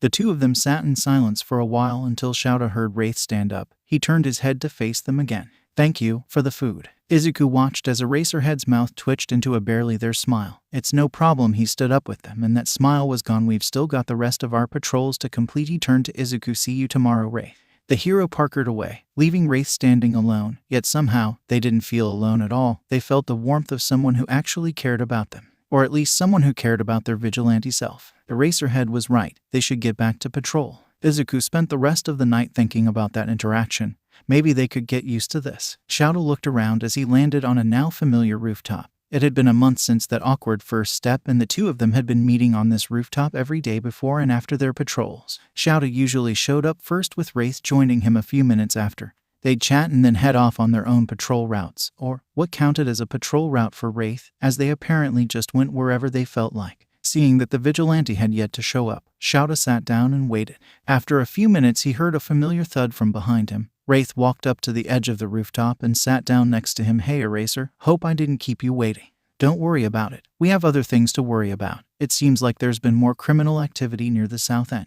𝗧𝗂 hummed to themselves. That matched up with what they'd been experiencing on patrols, but those were always drug rings, not always the same ones either. They should probably leave whatever that was to the heroes. Nothing too serious. Probably not. But Detective 𝗧𝗪 asked me to keep an eye on that area just in case, Eraserhead said with a sigh. Just great. More work for me. 𝗧𝗂 knew that he didn't actually mind. From tagging along with the heroes' patrols, 𝗧𝗂 had learnt more of his personality. And melodramatic was certainly not a trait they had expected Eraserhead of all people to have, and yet here they are. Well, I could always tag along. It would be more efficient, and we could cover more ground, right? Honestly, 𝗧𝗂 barely had any idea what they were talking about, but they were planning on going towards the south end anyway, and they didn't really want to deal with all that fighting alone. Just keep up. Eraserhead parkered away, leaving 𝗧𝗂 to try and catch up. They smiled under their mask. Over the last month, 𝗧𝗂 found that having someone to talk to, someone who didn't immediately avoid their presence, was one of the best feelings they'd ever felt. They still hadn't told the hero about their analysis. They didn't need to ruin the peace between them with their creepy notes, and Eraserhead definitely didn't need to know about the entry that he had in their notebook. Despite all of that, they smiled underneath their masks, soon catching up to the hero as the two of them jumped between the buildings of Musutafu. 𝗬𝗪 should have known something would happen. Though, to be fair, nothing had happened almost all night, but just before the two of them were about to head back to their rooftop, trouble struck. Wraith had been fighting some mugger with an enhancement quirk when she yanked the metal staff out of the vigilante's hand, at which point they had immediately backed off, desperately dodging the woman's powered strikes. It was like someone else had begun fighting, since Wraith had suddenly become much more erratic in their movements. The mugger managed to get a good hit on the vigilante before 𝗬𝗪 could restrain her. He had immediately dragged Wraith out of the alleyway they'd been fighting in, despite the fact that they insisted that they were completely fine. 𝗬𝗪 was concerned. It was like they had lost all confidence the second that they were weaponless, not to mention their hand-to-hand skills could use a lot of work. Are you okay? He asked them, and his voice was definitely not concerned. I'm fine. Plus I managed to get my staff back, so let's get going. Wraith tried to jump away only to be entangled in a length of capture scarf. 𝗬𝗪 glared at them, erasure activating on instinct. It really was like trying to deal with his students, the reckless brats. All right, now that I know you're okay, what the hell? 𝗧𝗂𝘁 braced themselves for whatever would get yelled at them. What happened? How did they mess up? Was it because they couldn't defeat that mugger? They knew it was dangerous to get their hopes up. Of course this wouldn't last. Why would anyone want them around? You could have gotten seriously hurt. That's it. No yelling. Nothing about how much of a waste of space they were. 𝗧𝗂𝘁 looked up at Eraserhead, head tilting in confusion. The hero sighed. You clearly don't know how to fight without that staff of yours. Did you ever try and learn hand-to-hand combat? He looked more concerned than angry, although there was some of that too. 𝗧𝗂𝘁 silently shook their head and tried to sign something before realizing that their hands were pinned to their side. Eraserhead seemed to notice that too and untangled them, only enough that their hands were free. They were still unable to move. If the hero could see their face right now, he'd see the most sheepish look someone could possibly have. I never really got the chance to learn any hand-to-hand, 𝗧𝗂𝘁 signed, looking down at their shoes in shame. What? 𝗬𝗪 stared at the vigilante in pure disbelief. What on earth? How the hell does someone not get the chance to learn a basic combat skill? Honestly, it's like they didn't even try. And the irritation in the back of his mind grew. Did they think that they could just get by with whatever quirk they had? Unlikely. From what 𝗬𝗪 has seen, their quirk was most likely non-combative, in which case any sensible person would train their fighting skills to compensate. Wraith seemed to shrink in on themselves as they hesitantly started signing again. Well, running away from bullies every day only does so much. Something about that sentence rang alarm bells in 𝗬𝗪's mind. Bullies? That's how a kid would describe their mean classmates, not a grown adult talking about other people. Why would Wraith? Oh, shit. 𝗬𝗪 didn't quite know how to approach this situation. If his suspicions were correct, Wraith was probably a kid, maybe high school age or younger. Wraith? 𝗬𝗪 took a quiet breath. How old are you? He'd asked the question before, of course, but every time Wraith would deflect by changing the topic, he'd thought that it was to preserve their identity. But if they were a kid, a lot of things were starting to make sense. Wraith immediately tensed at his question. 𝗬𝗪 could see the gears turning in their head. Why do you ask? They looked ready to run, and they had started struggling against the capture weapon. Calm down. I only asked because, well, you said that you were being bullied. Adults don't usually call people bullies. 𝗬𝗪 saw the moment that they froze and looked like they desperately wanted to curl in on themselves. That was basically all the confirmation 𝗬𝗪 needed. You're a kid, aren't you? It was less of a question and more of a statement, his mind already looking through past behavior and noting all the signs that were there from the beginning. Fuck. This was a kid, with barely any fighting experience, running around and being a vigilante. 𝗬𝗪 stared at the hero next to them, knowing that he'd probably realized by now, this was bad. They couldn't escape and Eraserhead was probably going to yell at them or hurt them. They should have thought about what they were saying. How did they let that slip? It wasn't like they had let their guard down, right? 𝗧𝗂𝘁 realized that was exactly what had happened. They'd gotten too comfortable and forgotten that they were supposed to be pretending. Not that they were that good at it in the first place, but this was the worst slip-up they could have possibly made aside from telling him that they were quirkless. Hey, kid, can you hear me? 𝗧𝗂𝘁 realized that they'd zoned out and looked back at Eraserhead, and took a step back. Wait, what? Wasn't the capture weapon? With a start they realized that the hero had freed them sometime during their spiral. Yeah, I can hear you, sorry. Don't apologize, kid. You didn't do anything wrong. 𝗧𝗂𝘁 would have disagreed, but if he thought they didn't do anything wrong, maybe they didn't. The hero sat down a little bit away from them, giving them space. The silence stretched for a good minute before Eraserhead spoke. So is there any way I could convince you to quit being a vigilante? 𝗧𝗂𝘁 thought about it. Would they be willing to quit? They knew they should say yes, but really, being Wraith was all they really had. It meant that they could make a difference. 𝗧𝗂𝘁 shook their head.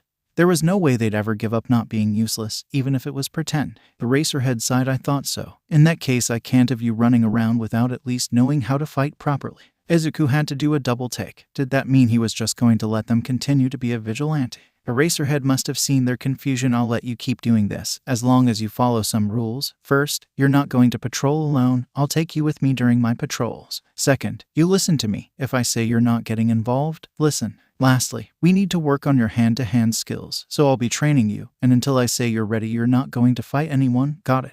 𝗧𝗂𝘁 nodded rapidly. Good. How about we start your first lesson now? 𝗧𝗂𝘁 barely had time to react before they were being pinned to the ground by the hero. Lesson 1. Never let your guard down. Always be ready to dodge an attack. Try again. 𝗧𝗂𝘁 got up, ready to dodge another punch, and was almost immediately tangled in capture scarf. What did I just say? Be ready for anything. Shaking their head, 𝗧𝗂𝘁 focused on Eraserhead's movements. This time they dodged a punch, but was then taken out by the next one. The next few attempts went roughly the same way, with 𝗧𝗂𝘁 being taken out in seconds. At some point they managed to dodge a few attacks, but they still got pinned within a minute. After what was likely an hour but felt much longer to 𝗧𝗂𝘁, Eraserhead stood back and didn't seem to be attacking the second they got up again. It's getting late for both of us. We should get back to our homes. A pause. I'm guessing your parents aren't worried about you. Izuku almost laughed. Their parents didn't even know where they were. Still, there was no point in messing up again. They're probably asleep right now. I can get back to my house easily enough. And before the hero could ask more questions, they jumped down the fire escape and ducked into an alleyway that they knew was practically invisible from above. Sure enough, they got home easily. Flopping into their blanket nest, they found that they could fall asleep much easier than most days. They knew they'd probably be sore in the morning, but honestly, they couldn't find it in them to care. Not when they were smiling giddily from the realization that they were actually cared about, at least by one person. Their sleep was blissfully nightmare-free. Humming filled the warehouse as Izuku gathered their backpack and notes. Their uniform was ratty and moth-eaten. Not to mention the numerous patchwork fixes from the times they'd tried to stitch up the holes they had gotten from various bullies. There were several patches where the stitching was falling apart. They'd have to patch them up again. Not that they could afford a new one. They also debate taking their notebook with them. They'd almost filled out analysis number 8. They'd have to steal a new book soon. Ultimately, they decided to take it. Even if the risk was there, they could leave it in their bag during school, and there was a relatively new hero patrolling in the area. And without access to the internet, they had to chase down the heroes if they wanted to analyze them, or hear about them from their classmates' conversations. Izuku guessed that they'd be a few minutes early to class as they walked down the road. Passing by a food vendor, they tried to snatch a sandwich, sneaking it from the stand when the vendor's back was turned, and then slipping into an alleyway before the man could notice. Izuku jogged as they ate the sandwich, hoping to get to 𝐒𝐪𝐼 early so as to avoid the majority of the bullies. They tried to get to class without incident, but as always, 𝗵𝘃𝐻 had also shown up early. He always shows up early because he knows that Izuku does that too. Of course, they couldn't avoid him. No, that would mean a worse punishment later, and the last time that it happened, Izuku shuddered to think about that. So the day started off rather slow. For some reason, everyone else seemed to leave them alone today. It was probably because they were all too excited for the weekend to think about a useless Deku. Fridays were always better for them. Izuku sat down at their desk. It seemed that no one had gotten to it yet. That was sure to change the second that the next class bell rang. The next few classes went mostly okay, other than the usual jeers. Then lunch happened, and, as usual, the other students hunted them through the halls. They remembered which students to take hits from, and which students they could avoid without repercussions as they tried to get through lunch without too much incident. Sitting peacefully at their rooftop hideout, Izuku took out their notebook, looking around cautiously to make sure no one would see them. Sometimes students would wander up to the roof or be dragged there, and usually Izuku hid whenever that happened. There was no way they could let anyone find their hideout, or they'd lose the only place they could hide from the torture, and then, shaking themselves out of their thoughts, not wanting to envision what could happen. Still, they should be very careful, especially when they had their notebook with them. Izuku heard screams from the stairwell as some poor soul was dragged up to the roof. 𝗵𝘃𝐻 practically kicked down the door as his lackeys shoved someone in front of them. Izuku felt a pang of sympathy for the poor soul that had gotten on his bad side today. The safest option would be staying hidden, so Izuku ran out onto the main space of the roof and put themselves between 𝗵𝘃𝐻's explosions and the student behind them, their hands desperately clutching onto their notebook. Wait, they still had their notebook with them? No. They curled over the book trying to block it from view and desperately hoping it hadn't been seen. Oi nerd, what the fuck is that? 𝗵𝘃𝐻 ripped the notebook out of their hands, still keeping the stalker notes. Fucking creepy Deku. I thought I taught you to stop that. He opened the book and started reading through it, mocking the contents the entire time. Izuku watched as 𝗵𝘃𝐻 grinned. You know, this shit's creepy as fuck. I could do us all a favor and get rid of it. They watched as he grabbed pages out of the book, tearing them out of the book, lighting off explosions, destroying most of the pages, turning them to ash and scraps. A whole 7 months of notes, gone, just like that. Izuku saw that only 3 pages were left. They couldn't see which hero they were on, but they felt themselves tearing up. They just couldn't believe it. Before they could even think, they grabbed the last 3 pages and held them tight to their chest, curling in to protect them. They didn't know why they were protecting something that didn't deserve to exist. But they had always been selfish. The notes brought them undeserved joy, and they selfishly protected it. Even though 𝗵𝘃𝐻 had not stopped trying to get them, even though the explosions burned, Izuku took them numbly. Tears threatened to fall from their eyes as 𝗵𝘃𝐻 appeared to switch targets from the papers to Izuku, yelling at them. They wouldn't have been able to talk back even if they wanted to.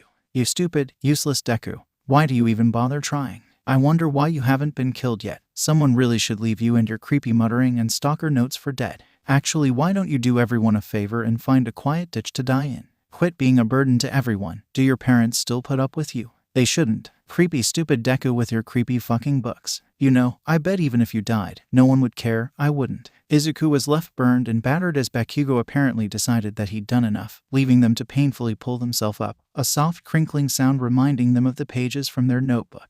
They checked which hero had been spared. It was the pages they'd done on Eraserhead, probably the most detailed pages they had on any hero.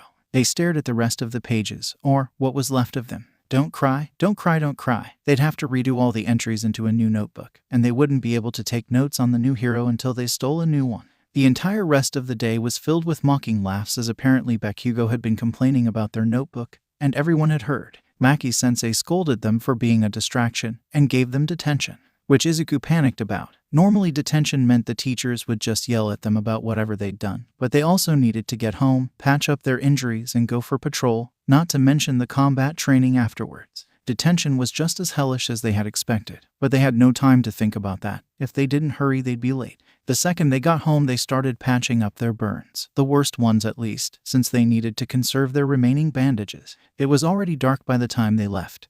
They just hoped that Eraser hadn't been waiting for too long. Of course, they were so caught up in their hurry that they didn't realize they'd stuffed the pages into their hoodie pocket instead of leaving them at the warehouse. Wraith had been acting odd all patrol. First they'd shown up late, which by itself wasn't too unusual. 𝗬𝗪 just assumed that they had been held back for some reason. They also kept messing with their hoodie and was generally being more fidgety than normal. At least they weren't fighting most of the criminals. They might have been practicing for over a week now, but still had a lot to learn before they were ready to fight armed opponents. Still, 𝗬𝗪 knew something was bothering the kid. At the end of patrol, the two of them landed on a rooftop. Wraith immediately fell into a practice fighting stance, still a little slower than 𝗬𝗪 would have liked, but it was a start. But whatever was throwing them off earlier was clearly still a distraction. The kid had gotten even better at dodging, even if they still couldn't land a hit on him, but today they just kept getting pinned by the same moves they were dodging with ease yesterday. 𝗬𝗪 stopped the spar abruptly. What's wrong, Wraith? Izuku was panicking. Eraser had noticed something. What gave them away? Nothing's wrong, they signed, hoping that the hero would give it up, but they weren't so lucky. Kid, you've been acting strange all day. Don't try to act like you're fine. Really, nothing's wrong. By the glare they got, it was clear that Eraser wasn't going to believe that. So Izuku changed tactics. You don't have to worry about it, Eraser sighed tiredly. Izuku tensed. Nothing good came of people being annoyed by them. You know, you can tell me if something happened. I'm not going to be mad or anything. Goddammit, why did he have to sound so genuine? Izuku silently willed himself not to cry in front of the hero. I swear, it really wasn't that bad. It was probably for the best anyways. They started pacing around frantically as they tried to convince Eraser that nothing was wrong, and that he shouldn't worry about it. 𝗬𝗪 shook his head. This kid, he thought as they continued pacing around, signing so frantically that he was having trouble figuring out what they were saying. While they were pacing, a piece of paper drifted out of their hoodie. It looked like a mildly burnt notebook page. 𝗬𝗪 picked it up to give it back to Wraith, and hopefully snapped the kid out of whatever spiral they were going through, when he noticed his hero name on the top of the page. It looked like an analysis of his quirk, with notes about how it affects his fighting style written in the margins. Overall, it was rather accurate. The hypotheses were clearly labeled, some right, some wrong. It was the kind of stuff expected from the third years at UA. Kid, did you write this? He asked, showing them the piece of paper. Izuku paused as their eyes immediately focused on the notebook page in Eraser's hand. And the panic they'd felt earlier hit them again full force. Oh no, he's going to think it's creepy, and then he'll be mad. And Eraser was saying something. Izuku couldn't quite make it out past the sound of their own heartbeat pounding in their ears. He vaguely sounded concerned, and Izuku realized that they'd started crying. They silently cursed their traitorous tear ducts as they desperately tried to control their breathing. 𝗬𝗪 didn't quite know what to do. Yes, he knew how to help with a panic attack, but Wraith didn't seem to be hearing anything he said. They seemed to be calming down though, and after some time their breathing returned to normal. After a few seconds of silence, they started shakily signing. I'm sorry. I know the notes are really creepy and dumb and weird. And the kid continued to sign, but with their shaky hands it was impossible to make out what they were trying to say. What do you mean, creepy? This looks like a pretty good analysis to me. At that, Wraith's head shot up. What do you mean? Everyone thinks it's creepy. And everyone is wrong. This is valuable information to know about people, not to mention it's pretty good. And most of the stuff here is correct. Wraith seemed to be confused. Understandably so. Clearly they've been told that their analysis was creepy. They clearly weren't expecting him to say otherwise. My friend, he said that it was creepy and should be destroyed. They reached into their pocket and took out 2 other pages. Your friend sounds more like a bully to me. 𝗬𝗪 made note of the burn marks on each page. Did he cause those burn marks? Yeah, these are the only pages I managed to save from that notebook. Wraith had started shaking again. He said that the book was stupid and useless, like me. 𝗧𝗏 had to suppress his rage at that. Where the hell were any adults when this happened? He said what Wraith shrunk in on themselves at that, and 𝗧𝗏 had to take a breath to calm down. Sorry, I'm not mad at you. I'm angry at your friend. Wraith slightly relaxed, seemingly reassured that 𝗧𝗏 was being genuine. Where were your parents? Didn't they stop him? Wraith shook their head. We were at school. And before you ask, the teachers wouldn't have done anything. They might have encouraged him. It's fine. I mean, I can take a hit, and it's not like I'm worth anything anyways. 𝗧𝗏 felt rage at that. What kind of teacher would do such a thing? He'd only been teaching for a year by now, but every other teacher he knew would rather face 100 villains than let one of their students get bullied like this, for someone to encourage it. If he ever met Wraith's teachers, he was going to tear them apart. The second half of that sentence was also rather worrying. Kid, why on earth would you think that you're not worth anything? Izuku froze. Shit, why did they say that? There was no way out of this corner, and part of them knew what was going to happen next. But still, another part desperately wanted to keep playing this charade, even though there was no way they'd be able to talk themselves out of this one. They took a deep breath and tensed, ready to run away at the first sign of hostility. I'm Quirkless. The first thing that went through 𝗧𝗏's mind were the statistics. Quirkless kids were almost always abused or neglected at home. They were suicide-baited on average twice a day, and the statistics for actual suicide were alarming. That combined with the murder statistics meant that only about 1 in 50 kids ever made it past 15. And those are old statistics, from a few generations back. When quirklessness was more common, they didn't have any statistics for the newer generations. No one cared to find out. 𝗧𝗏 knew it was worse. Wraith seemed to be ready to flee, like they expected 𝗧𝗏 to hate them like everyone else. So, you're still human, you don't deserve to be treated like that. Izuku stared at the hero, both confused and still anxious. There was no way that he actually believed that, right? He was just messing with them. But, I'm useless. It would be a favor to the world if I ended up dead. Kid, listen to me. You aren't useless just because you don't have a quirk. A lot of people don't even use their quirk through their life. Izuku thought about it for a second. That was true. They hadn't even thought about it that way. They really could live a normal life without a quirk. But they didn't want a normal life. They wanted an impossible dream. They had one question they wanted to ask. Eraser, do you think someone like me could be a hero? 𝗧𝗏 paused at that question. Could someone quirkless be a hero? 𝗧𝗏 didn't know the exact answer to that. There'd never been a quirkless hero before, but did that mean it was impossible? 𝗧𝗏 thought about it a bit more. If a quirkless person ever did become a hero, they'd have to work a lot harder, they'd need skill to compensate. A lot of support gear probably. Not to mention even with that, they'd most likely have to stay underground or at the lowest end of the rankings. But maybe. Izuku got more and more nervous as the silence continued until finally Eraser spoke. Why do you want to be a hero? Izuku felt disappointment and acceptance flood them. I know it's unreasonable, but I didn't say anything about that. I just asked why you want to be a hero. Izuku paused at that. Surely he didn't actually want the answer. I want to be a hero so I can help people, so I can make sure people don't have to be hurt and suffer, even if you never make it far in the rankings, and even if you'll have to work 10 times harder than anyone with a quirk. Izuku felt a surge of determination at that. Yes, I don't care about the rankings, and I know I'd have to work much harder than most people, but I would do it if it meant I could help people. Eraser smiled, a rare expression on the man. Then I don't see why you couldn't be a hero. With the right training, Izuku felt themselves start to cry. Eraser had thought that they could be a hero. Without thinking, they hugged the hero. They mildly panicked, ready to apologize. But before they could let go, they felt 2 arms wrapping around them in a hug. The sense of safety brought even more tears to their face. 𝗧𝗏 hugged the crying Vigilante tightly. If they were anyone else, he'd have pushed them off by now, but he had to admit he'd gotten attached to the Vigilante. No, kid. This was a kid who everyone has hurt, and one that desperately needed someone to believe in them. 𝗧𝗏 let them cry into his shirt. Even after Wraith had stopped crying, neither of them moved for a few minutes. 𝗧𝗏 didn't mind. Izuku let go after what felt like forever. Even then, they were reluctant to let go from the warmth. Sorry, I didn't mean to do that. Don't apologize, kid. It's fine. Still, I don't think I finished explaining. Izuku felt their face heat up in embarrassment. Sorry. Eraser just shook his head. Quit saying sorry, kid. It's not your fault. Izuku tried to sign another sorry, but a glare from the hero stopped them. I was going to say that I could train you, if you think you're up for it. Izuku nodded vigorously. Yes, of course, I'll do whatever it takes. Good, we'll start tomorrow, all right. I promise, I'll work as hard as possible so that I'll be ready. Wraith was nodding so fast that 𝗧𝗏 was half worried that their head might fall off, and he was sure they were grinning brightly underneath that mask. 𝗧𝗏 sighed internally.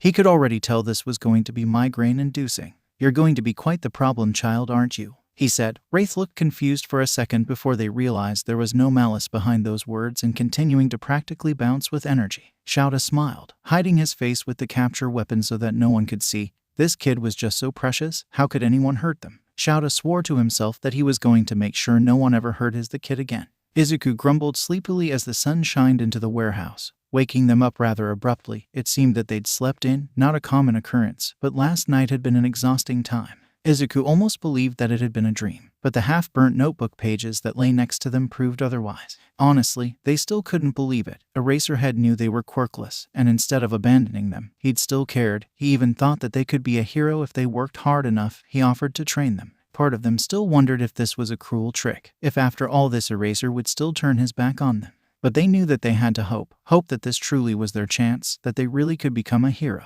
And today was going to be their first day of training. Izuku knew that being a hero was more than knowing how to punch bad guys, so they were curious as to what would be added to their combat lessons and what was going to be completely new to them. Of course, that was for the afternoon. For now they decided to relax, which was basically impossible, so instead they sighed and figured that going for a jog would be a better idea. 𝗬𝗪 paced the length of the living room, over and over and over again. Hisashi watched him from the couch moonlight. You still haven't entirely told me what's going on, and you're going to wear out the carpet at this rate. Wraith is quirkless. Wait, quirkless? Hisashi thought that he had surely misheard. Even with his hearing aids in, he must have missed something. Quirkless. It was almost unheard of for a kid these days to be quirkless. But 𝗬𝗪 nodded, confirming what should have been an impossibility. The kid was probably being bullied, or even abused at home. Hisashi knew the statistics purely because of his husband's work, and he didn't know all of them, but still. Is the little listener okay? No, they're being hurt at school, and apparently the teachers are encouraging it. The last bit was spat out with fury, and Hisashi felt a similar way. So Wraith's not just a vigilante. They're a quirkless child too. That's concerning, but I still don't see why you've been stressing out since you got back last night. They want to be a hero, Hisashi internally sighed. All kids wanted to be heroes, but he didn't know if a quirkless person could even be a hero. Something on his expression must have shown his hesitance, because his husband interrupted him before he could say anything. I know, it's never been done before, but that kid's determined, and, well, they know how difficult it would be for them, and I agreed to train them. What? Hisashi had to do a double take on that. You agreed to teach a child, younger than our students, how to be a hero. You of all people. He honestly couldn't imagine his grumpy husband actively volunteering to do any kind of work dealing with children. Then again, 𝗬𝗪 always was a softie. A glare from 𝗬𝗪 was enough to shut him up, I know. But the kid needs all the help they can get. And this way I can make sure they don't get hurt being a vigilante, not to mention that someone has to be a responsible adult in their life. Hisashi wanted to laugh at the last comment. 𝗬𝗪 was far from responsible. The man was an insomniac caffeine addict who slept in a sleeping bag. It was odd how concerned 𝗬𝗪 was. It was not in the way that he would normally be concerned about a civilian. It was almost like a concerned parent. Hisashi grinned. So when were you going to tell me you were such a dad? 𝗬𝗪 froze on the spot, processing the words before glaring full force at Hisashi. I am not a dad, Hisashi. Then why are you acting like one? Come on, Shu. Do I need to get some adoption papers or something? Hisashi had to hold back laughter as his husband tried to argue back. I'm kidding, mostly. 𝗬𝗪 grumbled, and started pacing again. Wraith is not my kid, but that isn't the point here. I just hope I can teach them everything they need to know. Hisashi sighed and pulled his husband onto the couch with him to stop him from moving. Relaxed, dear. You just have to teach them the same way you're teaching the 1A students. Not to mention you've got years to prepare the kid for high school. And if you need help, I'm always here, and I'm sure Nimari would love to teach this kid. I guess you're right, of course I am. Hisashi paused. So when can I meet them? 𝗬𝗪 looked caught off guard at the question. I don't know. I could ask them, I guess. Hisashi grinned brightly. Yes. I can't wait to meet our kid. Not our kid, whatever you say, dear. Izuku felt jittery as they ran down the alleyways to the fire escape that led to the rooftop where Eraser was probably waiting for them. This was it, their chance to be a hero. They quickly and quietly scaled the fire escape. It appeared that Eraser hadn't shown up yet, but they wouldn't count out a surprise attack to start the training. So they stayed alert and searched the roof for any signs that the hero was there. Nothing. It seemed that he really was running late. That was odd. Izuku wandered around the rooftop kicking stones as they waited, unable to sit still. Finally, soft footfalls alerted them to someone's presence, and they turned around as Eraser landed on the roof. Hey, Eraser. Eraser nodded at them. Wraith. Sorry I'm late. I had to take a detour. He reached into his scarf and pulled out a notebook. How was he keeping that in there? Before Izuku could ponder that oddity, Eraser continued talking. Since your last one got destroyed, I figured you could use a new one. It was a thick notebook with a plain black cover. Izuku took the book, holding it carefully as if it was a prized treasure. Anyways, are you ready for your first heroics lesson? Izuku nodded. Yes, Eraser-sensei. You can call me Aizawa. I'm your teacher now. You don't have to use my hero name. Izuku's eyes widened, and they nodded vigorously, and they were about to correct their statement when they paused. Eras Aizawa seemed to realize the issue quickly. Right. My sign name. He did the sign for the letter S followed by the sign for cat. Izuku was surprised he even had a sign name. And why the sign for cat? Okay, Aizawa-sensei. Izuku signed, practically bouncing on the spot. Alright, he grinned. And oh boy, that was terrifying. Let's begin. Izuku immediately dropped into a defensive stance, but an attack didn't come. Still, by now they knew better than to drop their guard. Good. Your reaction times are getting better. Try and hit me. Izuku was only momentarily hesitant before throwing a punch at Aizawa. He dodged and stood still. Try again. Izuku did, a few times, and then Aizawa started lecturing them. Your punches need to be quicker, and you're not thinking this through. Izuku was starting to get annoyed, but stopped for a moment and thought about it. They couldn't hit Aizawa head on, but what else could they do? They saw the hero reaching for his capture weapon, so they shook their head and continued trying to attack the hero while they thought. They couldn't physically beat the hero, but they didn't need to beat him, they just needed to land a single punch. They thought back to their notebooks. Some of the weaknesses listed didn't apply to them, but there was one. Izuku backed off and waited for Aizawa to attack them. After a few moments he obliged. They were used to dodging his attacks by now. This may have been a mistake, since they still needed to find an opening, which was a rare thing.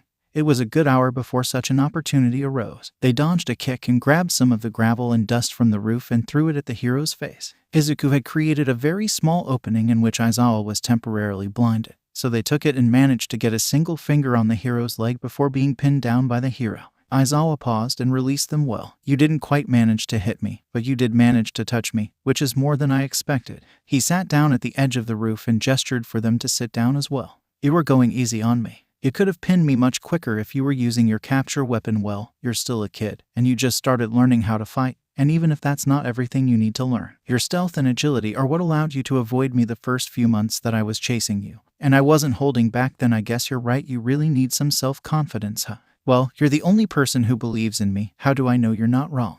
Well, I know at least one other person who believes in you. Hell, he's been wanting to meet you for a while now. Izuku's head whipped around to stare at Aizawa, who snorted at the reaction. My husband has been pestering me about whether he could help train you. Husband? Izuku honestly couldn't picture the tough and scary Eraserhead having any kind of relationship, let alone being married. Got a problem with that? Izuku shook their head quickly. Good. So, he wants to meet me. And how can he help me train, unless he's also a hero? You're married to another hero? Izuku asked. Aizawa only nodded as confirmation. Who? I'll give you a hint. He's known for being very loud. The possibilities raced through Izuku's mind. Being loud. Maybe a voice quirk.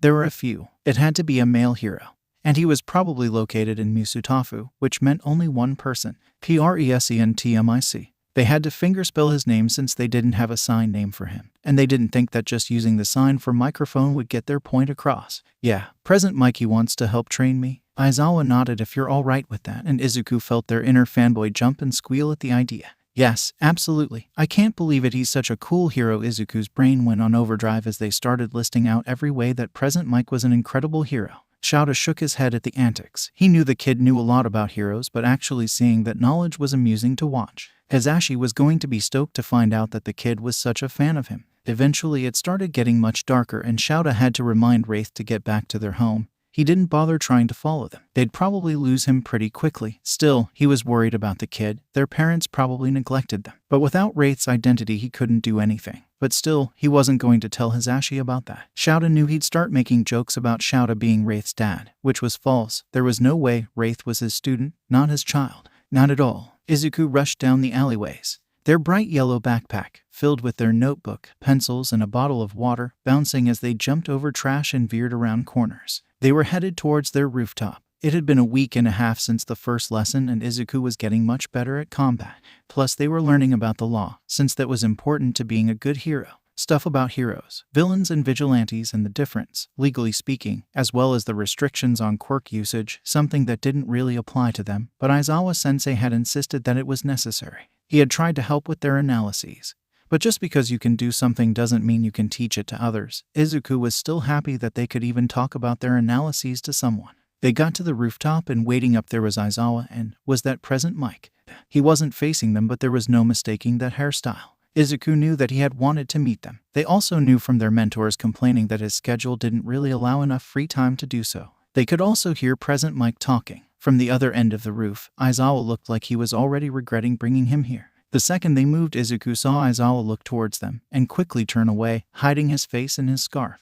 What was that about? They walked up to the pair. Present Mike was still turned away from them. Sho, why are you smiling? Present Mike asked suspiciously. Aizawa only shrugged. Izuku had gotten used to the fact that Aizawa could hear them no matter what they did, so they didn't entirely expect to catch anyone off guard. So when they stepped into view, they certainly didn't expect the shriek that cut through the air, quickly quietened by a quirked glare from Aizawa, who seemed annoyed. Although Izuku got the feeling that he hadn't acknowledged them just to mess with Present Mike. Hi sensei, you brought Mike with you. Izuku tilted their head at the voice hero. Hey little listener, it's great to finally meet ya. The name's Yamada. Yamada grinned, and Izuku had to turn away from the sheer brightness of it. How on earth was this Aizawa's husband? Nice to meet you, Yamada. Aizawa-sensei talks about you a lot. Izuku was sure that they were bouncing in place right now. Awa, Sho, why didn't you tell me Wraith was this precious? Yamada was still smiling. Precious? Izuku didn't think that was right, but they soaked in the praise anyway. They heard a familiar whooshing sound and quickly dodged the capture weapon which was trying to wrap their arms. Alright, let's get to training. Aizawa looked at the two with a tired expression and sighed. Zashi, don't pout, you can talk to them after. Hazashi was internally squealing as he talked to Wraith. The little listener seemed so nervous and excited all at once that he wondered how they hadn't exploded with all that energy. Of course he'd been hearing about Wraith since his husband first started working on the case, but seeing them in person was just so exciting. And he had been wondering how the kid would behave. When 𝗬𝗪 had first agreed to train Wraith, he mentioned that the kid needed a confidence boost. Hazashi had expected the shy politeness, but he certainly hadn't expected that to continue into their sparring. Wraith spent most of their time dodging, almost always hesitating when going in for a hit. Sure, it was only half a second, but that's a lot of time in a fight. Still, they were doing remarkably well against 𝗬𝗪. It had been at least 3 minutes before they got wrapped up in the capture weapon. Hazashi half expected Wraith to take some time before starting the spar again, but they were immediately back on their feet and clearly very focused on their task. Hazashi was sure that they were completely focused on the battle. Like a lot of the heroic students, he expected that situational awareness, even while fighting, was a skill that 𝗬𝗪 would have to teach them later. But surprisingly, he noticed that, no matter where he moved around the edge of the roof, Wraith specifically avoided moving to that area. They must have been keeping track of his movements as well. Hazashi felt both proud and incredibly sad. Proud because that was a difficult skill to master, and sad for the circumstances that could possibly force a literal child to learn how to track people like that.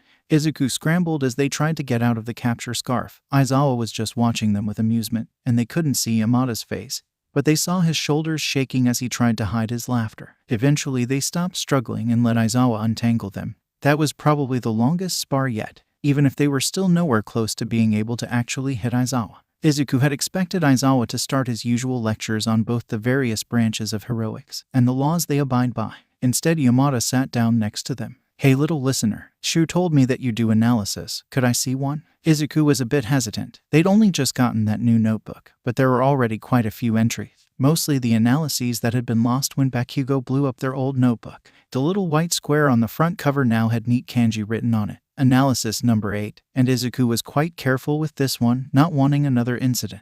They really didn't want something to happen to it, and giving it to someone else was just asking for trouble. But the reasonable part of their mind insisted that Aizawa's husband wouldn't do something like that. So they hesitantly opened their bag and gave Yamada the notebook, nervously fiddling with their fingers as he read. Hazashi flipped through the pages, reading quickly since it was apparent that the kid was nervous about giving him the book. 𝗬𝗪 had told him that they were good, but seeing it in front of him was certainly something. Most of the analyses consisted of 2 pages, one which was just filled with a jumbled stream of thought that barely made any sense, and another one that was much more organized and readable. The organized pages followed a clear pattern. Hero name and quirk details were written at the top along with a short description of the hero's notable characteristics, usually accompanied by a nice drawing of the hero in question. Underneath that there was a bullet point list of possible uses to their quirk as well as a few hypotheses on the details of how the quirk exactly worked.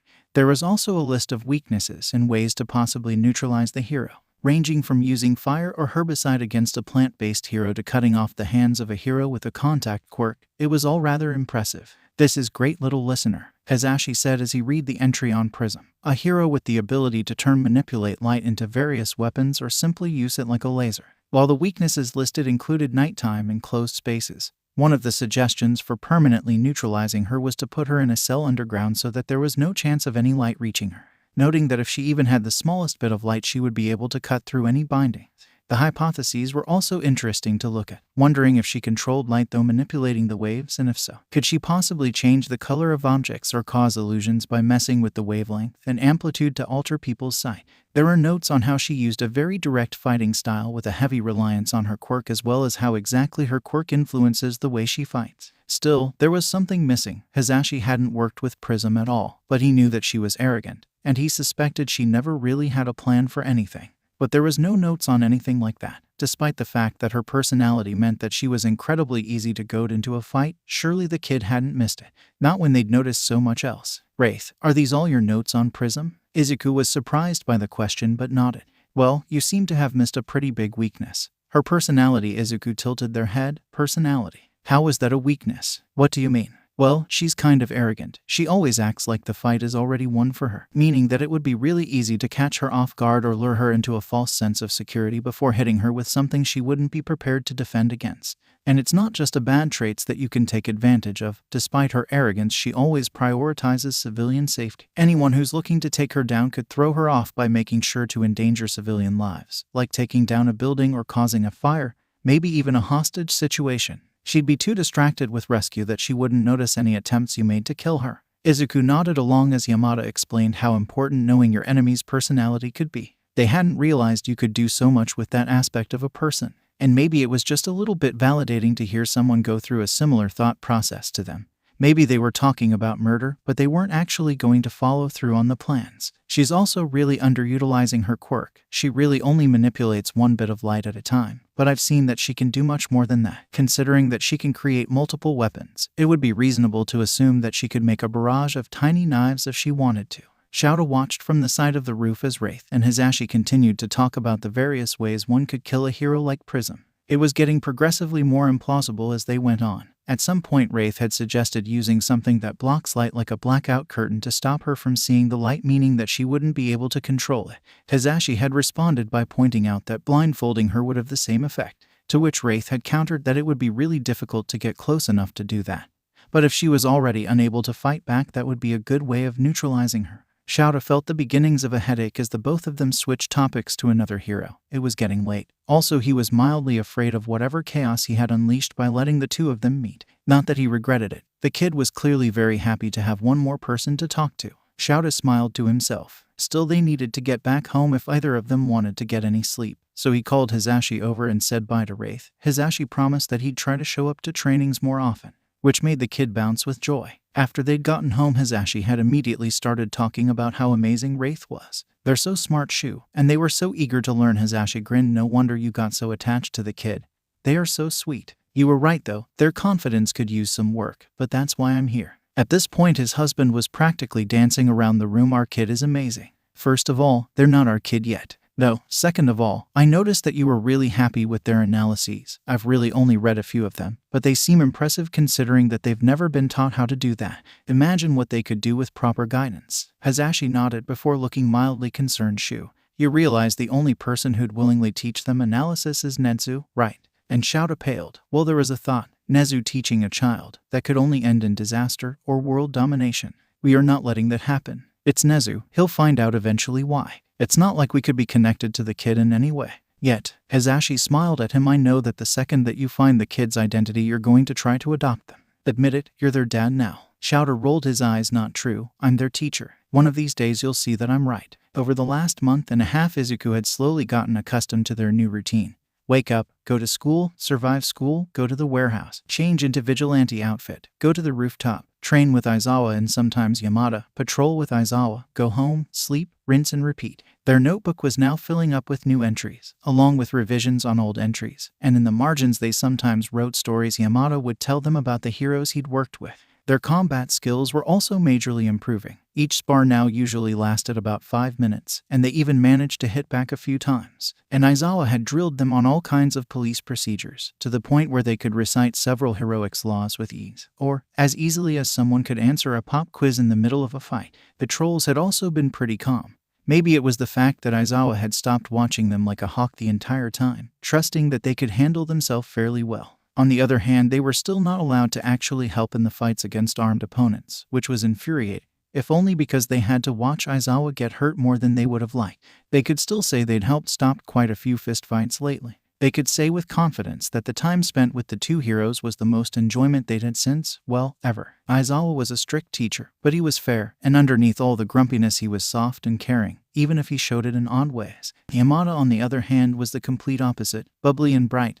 always a goofball, but he had a heart of fire, and they were sure he'd raise the earth to protect the ones he cared about. The concern that both of them had for Izuku was nice. It gave them a warm, fuzzy feeling that they couldn't quite place. Izuku snapped himself out of their thoughts as they heard the school bell. They were sitting in class, the last one of the day, and they had zoned out in the middle of it. In their defense, it was mathematics, and this was the fourth time someone had asked a dumb question. As Muto-sensei begrudgingly re-explained the basics of algebra to the class, Izuku was daydreaming about training. They probably shouldn't be doing that, but honestly, they had understood the concept the first time and they were just killing time.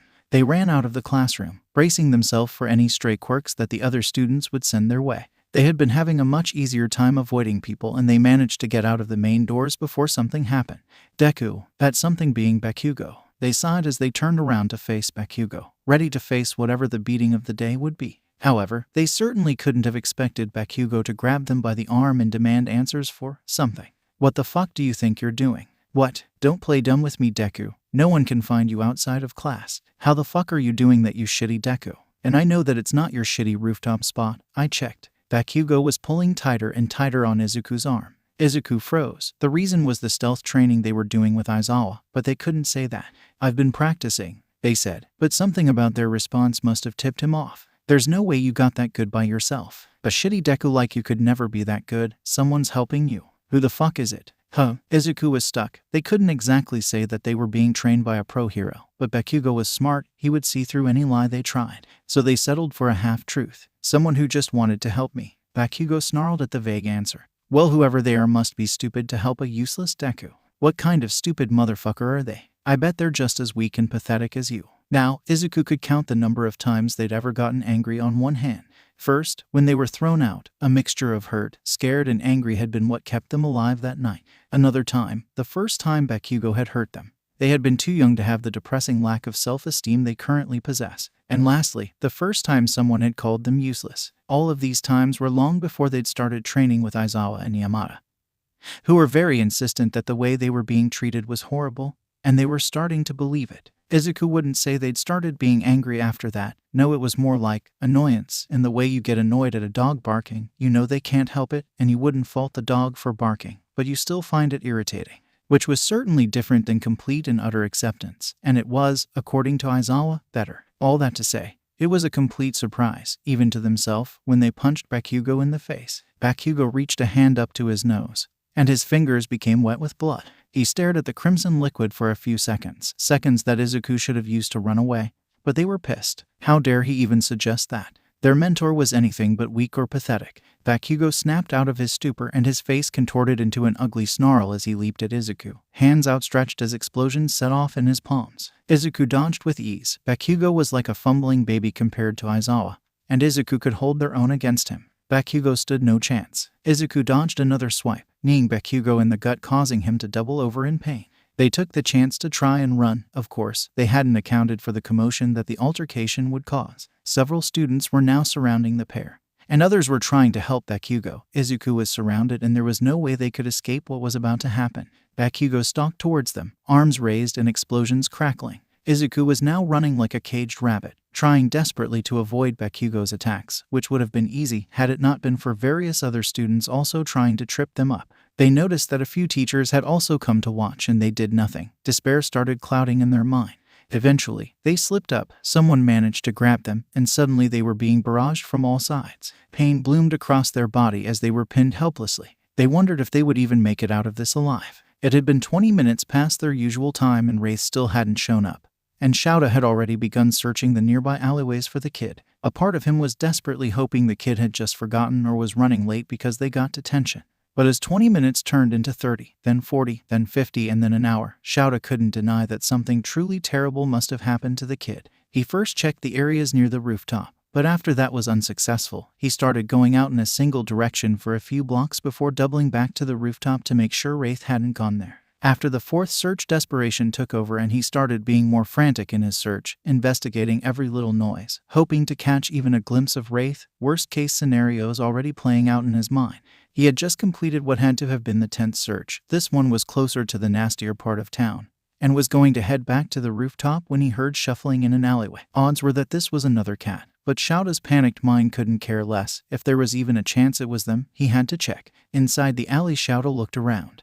There appeared to be no one, but then more shuffling sounded from behind the dumpster. 𝗧𝗪 took a look and almost gasped when he saw an unconscious child, maybe 8 or 9 years old. Their hair was matted by deep red blood. They were wearing what looked to be an elementary school uniform, also soaked with blood. 𝗧𝗪 immediately started gently shaking them, trying to wake the child up. Eventually the child opened their eyes. They stared past him initially. "Hey, can you hear me?" Their eyes focused a little at the sound of his voice, and their eyes quickly snapped completely open when they saw him. "Hey, kid, I'm not going to hurt you." He was cut off by the kid raising their hands. "Aizawa-sensei." 𝗧𝗪 froze. No way. No, Wraith. The kid, his kid, nodded. 𝗧𝗪 had to resist the urge to envelop them in a hug, relief and terror flooding his brain at the same time. 𝗧𝗪 picked them up in his arms and started walking through the back alleys, trying to go as fast as possible without further hurting his kid. "Okay, kid, I need you to stay awake. Okay, let's get you to the hospital." Wraith's eyes widened and they tried to shake their head.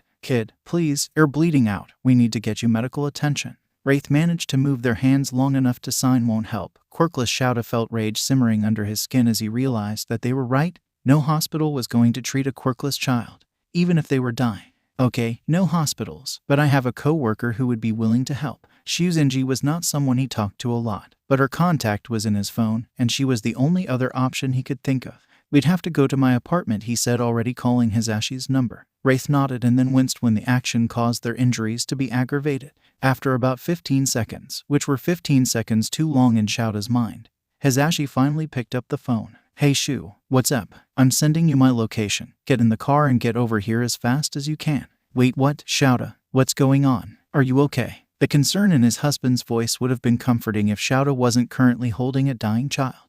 "Wraith is hurt, really badly. Can't go to a hospital. Call RG and tell her to meet us at our apartment." "Shit, okay. I'll be there as soon as I can." 𝗧𝗪 had barely enough time. Call recovery girl and tell her the basic details of the situation before he was in the car and driving to where 𝗧𝗪 was, probably breaking a few laws in the process. Thankfully he got there in only 17 minutes. 𝗧𝗪 quickly got in the back seat with a child. That must be Wraith. He had to drive a little slower on the way back, not wanting to risk worsening Wraith's injuries, so the drive home took about 20 minutes. Each second felt like an eternity. By the time they got back to their apartment, Wraith was barely conscious, and it felt like another eternity until recovery girl showed up. In the meantime, 𝗧𝗪 had done his best to try and stop the bleeding, but there was still a lot of blood. 𝗧𝗪 checked over the kid as quickly as she could, growing more and more horrified by the second, as she uncovered lacerations, burns, stab wounds, and a broken rib. "Well, I can't heal much, but I can just about stabilize them. The rest is gonna take time," she said, giving Wraith a small kiss on the forehead, "and bandaging up the wounds that didn't heal. Call me when they have a bit more energy and I can heal them up completely." "Got it," she said sternly. 𝗧𝗪 and 𝗧𝗪 nodded, both silently praying that their kid would be okay. But there was nothing they could do except wait. It took about an hour of both of them keeping watch over Wraith before 𝗧𝗪 suggested that they take shifts. It wouldn't do to have both of them be dead tired when the kid woke up. Begrudgingly, 𝗧𝗪 had agreed. Although he still insisted on taking the first shift, he had to make sure the kid wasn't going to get worse. 𝗧𝗪 agreed and went to bed, reminding 𝗧𝗪 to wake him up in an hour. 𝗧𝗪 almost retorted that he obviously would, before realizing that he probably wouldn't. Not with the kid's current state, not if he could just keep watch the entire night. Still, an hour later he woke up 𝗧𝗪 and went to sleep, only after triple checking that his husband would wake him up if anything happened. "Okay, I get it, really Moonlight. If anything happens to our kid, I'll wake you up." "They're not our." 𝗧𝗪 stopped himself. Who was he kidding? Wraith was their kid. Only emotionally for now, but 𝗧𝗪 had been right. The second he got an identity for Wraith, he was adopting them, if they were all right with it, of course. He knew they had to at least get legal guardianship of the kid. Whatever home they were in was clearly unfit for a child, and given how horrible the foster system usually was, never mind the quirkless aspect, they weren't going to let the kid get put in the system. 𝗧𝗪 smiled at him knowingly. "Just get some sleep, dear. and try not to worry too much. That advice was completely disregarded, of course. No matter how hard he tried, he couldn't get the image of his kid's battered and broken body behind the dumpster. Impossible scenarios running through his mind. Maybe if he had just gotten there quicker, Wraith wouldn't be unconscious right now. Maybe if he'd looked in the right places, he could have stopped them from getting hurt entirely. He logically knew that this was a dumb train of thought. Nothing could change the past, so there was no point in bothering about the what-ifs. But the less rational part of him, a part that was much more of him than most people suspected, was terrified for his kid, terrified about what would happen if their situation took a turn for the worse. Izuku felt the haze of sleep slowly leave their mind, stings of pain rushing through their body as they slowly became aware of their surroundings. They were laying on something soft. That wasn't right. They had been next to a dumpster.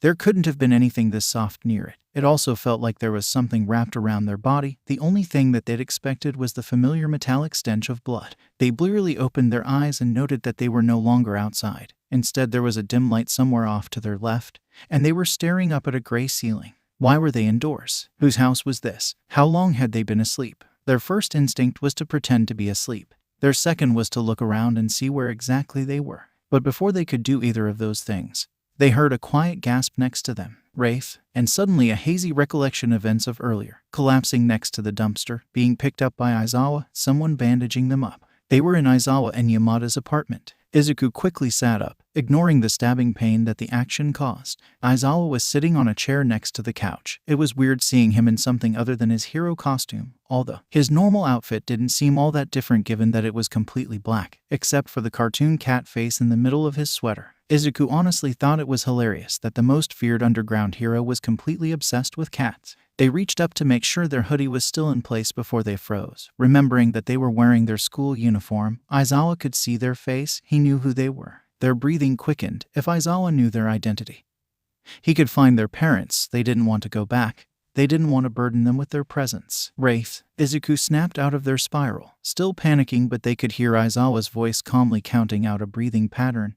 They tried their best to follow it, slowly calming down. They hadn't realized that they'd curled in on themselves. Slowly uncurling, they immediately noticed that Aizawa had gotten closer. "I'm sorry. I'm so sorry. Please don't send me back. Hey, kid, calm down. We're not going to do anything just yet. You're still hurt. We can discuss what to do after you're healed, okay?" Izuku nodded hesitantly. At least it gave them some time to figure out how to talk them out of contacting their parents. Izuku properly looked around the room for once. The room was fairly large. It made sense if this was the living room. And there were 3 doors presumably leading to other rooms, as well as one short hallway that appeared to lead to the kitchen. The living room was decorated all around with pictures of Aizawa, Yamada, a woman with dark purple hair, and a man with blue hair and pipes coming out of his elbows. Some of the more recent-looking pictures also included someone with two-toned blonde and blue hair who was always close to the purple-haired woman.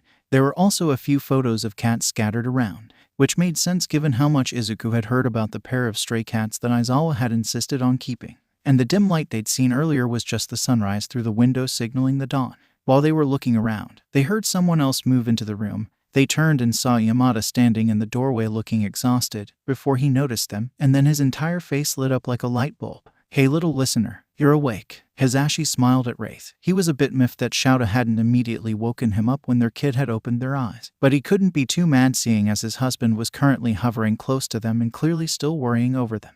Besides, he'd woken up anyways thanks to the commotion that he was now guessing was caused by Wraith waking up, also reminding him that he'd been careless and fallen asleep with his hearing aids in. Hisashi walked over to the couch and stood next to 𝗬𝗪 to give the kid some space. "How are you feeling, kid?" Wraith responded by shrugging their shoulders, an action which probably hurt a lot given their injuries, but they didn't seem to be bothered by it. Hisashi would be more concerned if he didn't know exactly why the kid had such a high pain tolerance. "Well, in that case, I'm gonna go make breakfast. Do you have any allergies?" Wraith shook their head, so Hisashi left the other two to talk while he made a simple omelet. After breakfast, which was the best Izuku had even had, but that was probably not saying much considering they hadn't had a home-cooked meal in years. Still, it felt weirdly cozy. They'd expected it to feel awkward or uncomfortable, but it was just like they'd always been there. The conversation flowed smoothly from one topic to the next, and while they were hesitant to add their own thoughts at first, they quickly found that they could easily interject without interrupting anyone. They had offered to help with the dishes, but Aizawa waved them off and said that he could do them alone. And Yamada had given them some clothes so that they could clean themselves up a bit. Honestly, the idea of a hot shower was incredibly appealing right about now. 𝗬𝗪 walked back into the living room to find his husband on the couch, and no Wraith in sight. "Sunshine, where's Wraith?" he asked, sitting next to him. Oh, they're probably having a shower right now. I figured I could at least let them clean up before we talk. Speaking of, what exactly are the options here? The foster system is obviously out, and there's no way we're letting the kid go back to their parents, right? 𝗧𝗪 knew the answer and also knew that he had several words for 𝗧𝗵𝗲's parents if he ever met them in person, and none of them were kind. Definitely not. Any parent who doesn't notice their kid getting hurt almost every day is being willfully neglectful at best. I think we both know the best option is if they stay with us, or someone else they trust as much as 𝗧𝗪 wished the kid would stay with them. 𝗧𝗪 was right. If the kid had somewhere safe they wanted to stay, 𝗧𝗪 couldn't stop them. Well, whatever happens, we need to open an investigation on their parents for child abuse, unless that would cause more trouble for the little listener. Damn it, 𝗧𝗪 knew his husband was correct, but he really wanted to make 𝗧𝗪's parents hurt. He sighed. He would hold off on hunting them down until 𝗧𝗪 said it was okay. The discussion slowly steered away from 𝗧𝗪 for a while, until 𝗧𝗪 heard footsteps and looked up to see 𝗧𝗪, wearing a pair of pants too long for their legs and a shirt with the Put Your Hands Up radio logo on it that hung from their frame. And 𝗧𝗪 could finally see what the kid actually looked like. Their hair was green and curly, and it looked a little odd in places, like someone had done a bad job at cutting it. Their previously dull eyes were a shining emerald. And the most surprising of all, they had freckles. Both 𝗧𝗪 and 𝗧𝗪 had the exact same thought: our kid is adorable. 𝗧𝗪 sat down on one of the chairs next to them, fiddling with the hem of the shirt when a small meow caused them to look up. A large fluffy brown cat flopped on the ground next to Izuku's feet. Yamada tried to reach out and pet her only to get clawed at, prompting him to stare at her incredulously seriously. Come on, Mop. I know you hold a grudge, but this is getting ridiculous. So this is Mop. Yamada once said that Mop was really distrusting of strangers, but apparently she was fine with Izuku, and apparently Yamada had done something to piss her off. Where's Shadow? They had been told very little about the other cat, but they had seen a picture of her. She was a very tiny black cat with large yellow eyes, probably hiding somewhere. Don't worry, she'll show up eventually. But before they could continue that conversation, Aizawa tapped the table to get their attention, looking pointedly at Yamada, whose face turned red with embarrassment.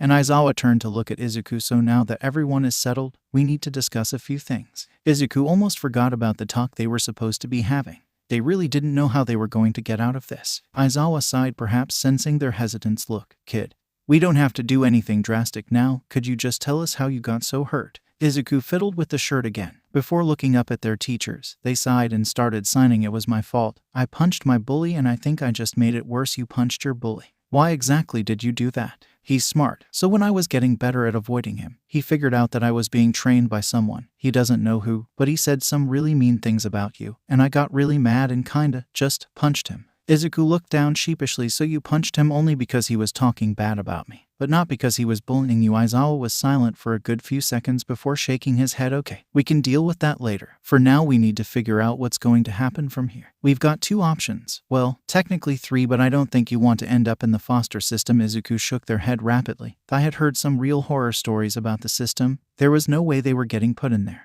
Right, well, the other options are going back to your parents, or being put under the legal guardianship of an adult that you trust. I'm going to be honest, neither of us are keen on sending you back to your parents, since they apparently just don't notice when their child is hurt. Izuku had to stifle a laugh at that. Is something funny? I haven't seen my parents since I was 4. 𝗧𝗪 could feel his brain blue screen at that, and he could tell that 𝗧𝗪 had the same reaction.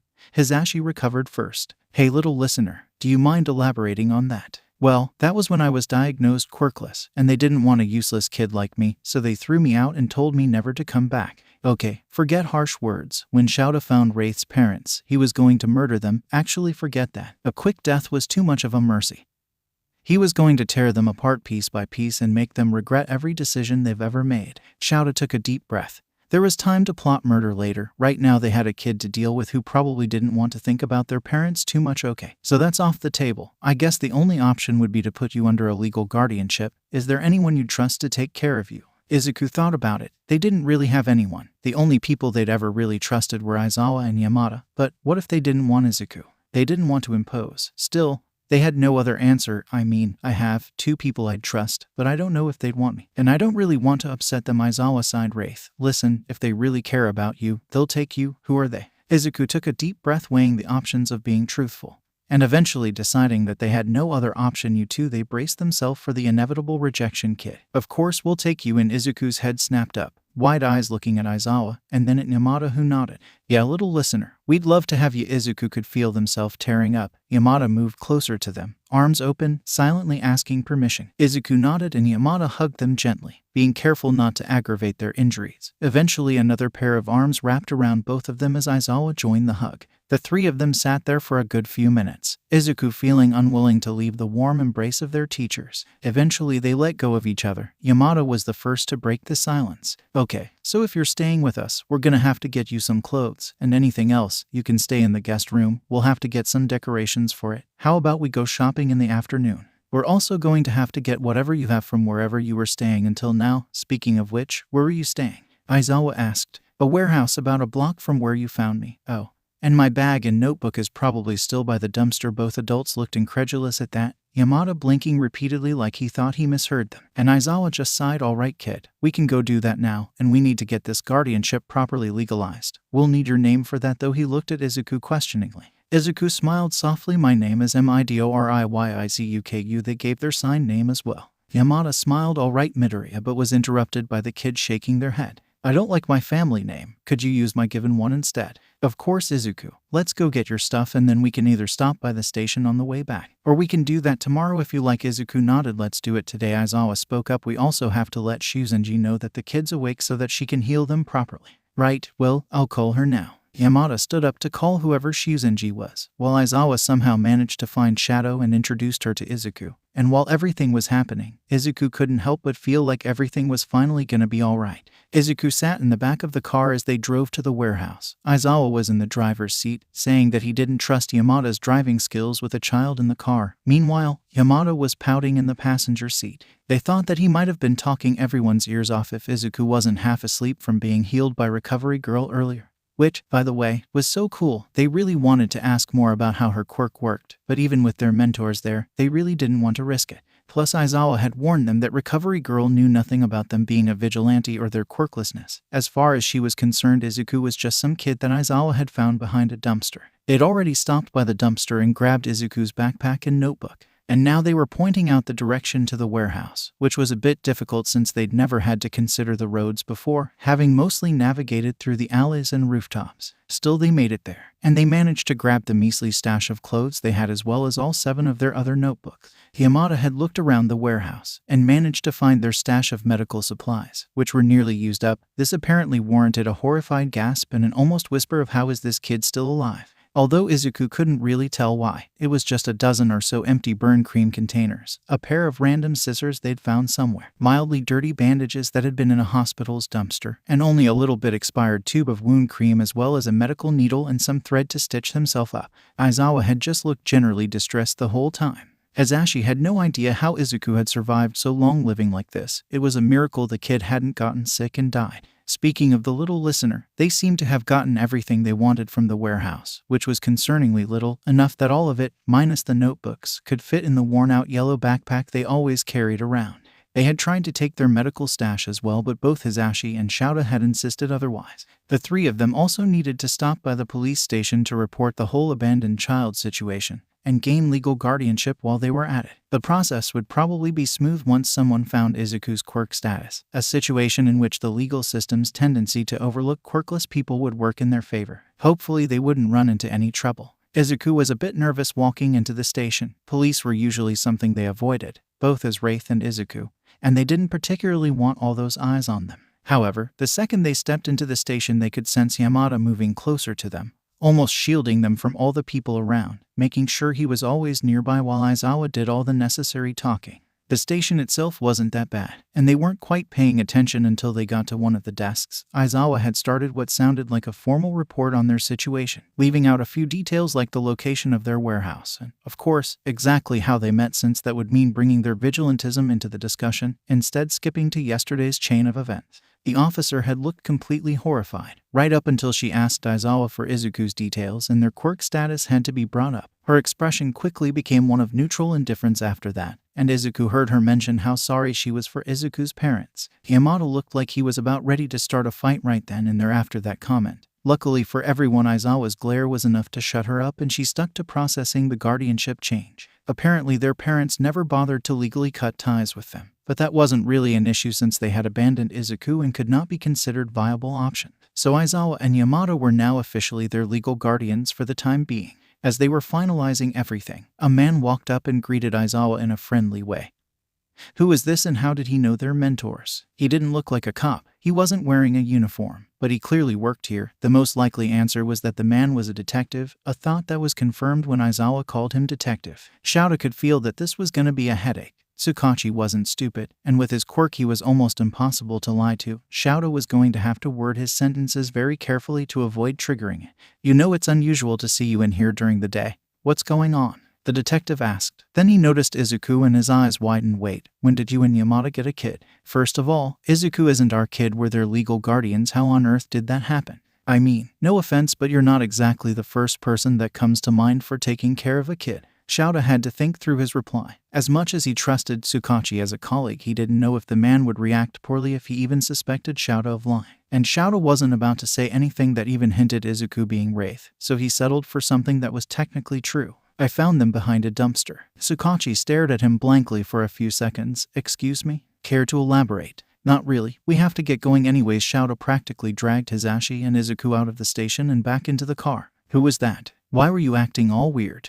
Izuku asked. 𝗬𝗁𝐺 𝗵𝗲, a detective for the MPD, and the reason I was acting weird is because his quirk lets him know when people lie. It's a very difficult quirk to bypass. The less I said, the better. 𝗧𝗪 could see the exact moment that Izuku's eyes lit up as he described 𝗬𝗁𝐺's quirk.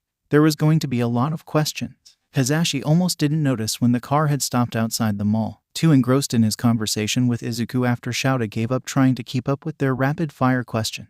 The little listener was already figuring out ways that a lie detector quirk could possibly be bypassed, as well as trying to figure out what the quirk counted as a lie. The general theory, based on anecdotes from Hisashi and 𝗧𝗪's various cases with him, was that it wouldn't trigger as a lie if the person genuinely believed that they were telling the truth. It was an afternoon on a weekday, so hopefully the mall wouldn't be too busy, since most people were at work, but he figured it was still for the best if they did this as quickly as possible so as not to overwhelm Izuku. So the two of them went inside and started looking around for all the necessary things. Clothing was the tricky part. It took a lot of convincing to get Izuku to just pick out what they wanted. At first, they just followed him around, looking at a few things longingly but not really saying anything. Eventually, after he called them out on it a few times, they eventually just started pointing things out. It turned out that Izuku had an interesting sense of humor. Hisashi definitely giggled when the kid showed him a plain t-shirt that had pajamas written on it.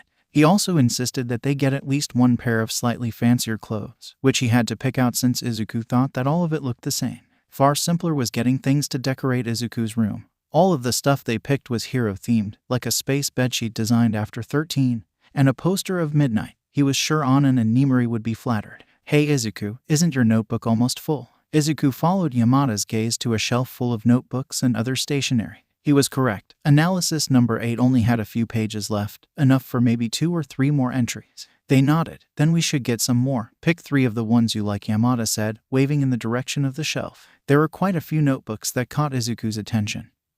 But in the end they picked 2 of the more simple notebooks, similar to analysis number 8. They would have taken 3, but some of the notebooks were hero-themed, and they found a present-like one. Yamada thought it was adorable. Once they got everything they needed, they headed back to the car where Aizawa was napping in the backseat.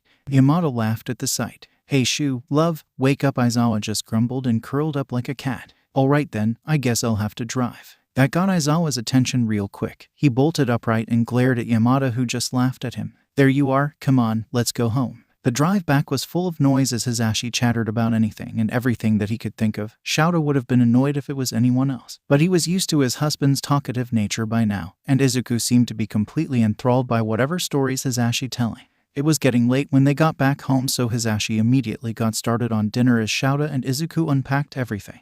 Izuku still seemed a bit overwhelmed with the change from a decrepit warehouse to an actual room, but they seemed to be adjusting okay. Alright, that's everything. I'll let you settle in. I'll be in the living room if you need me, okay. Izuku nodded and 𝗧𝗪 left them alone. A ringing sound alerted him to someone calling his phone.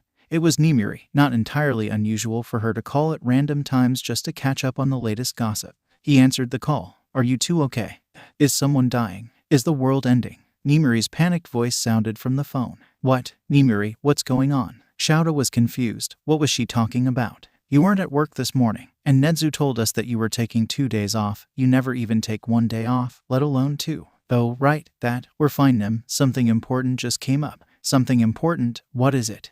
Do I need to come over? 𝗬𝗪 thought that was a terrible idea. Him and 𝐻𝐵 had taken those days off because they didn't want 𝗧𝗑 to have to deal with too many people so soon. 𝗵𝗲 was their best friend, but she could be a lot to handle sometimes. First, don't come over, and second, you'll have to find out on Thursday like everyone else. Really? Oh fine, keep your secrets, see you on Thursday. 𝗬𝗪 knew that she was going to lecture them when she found out.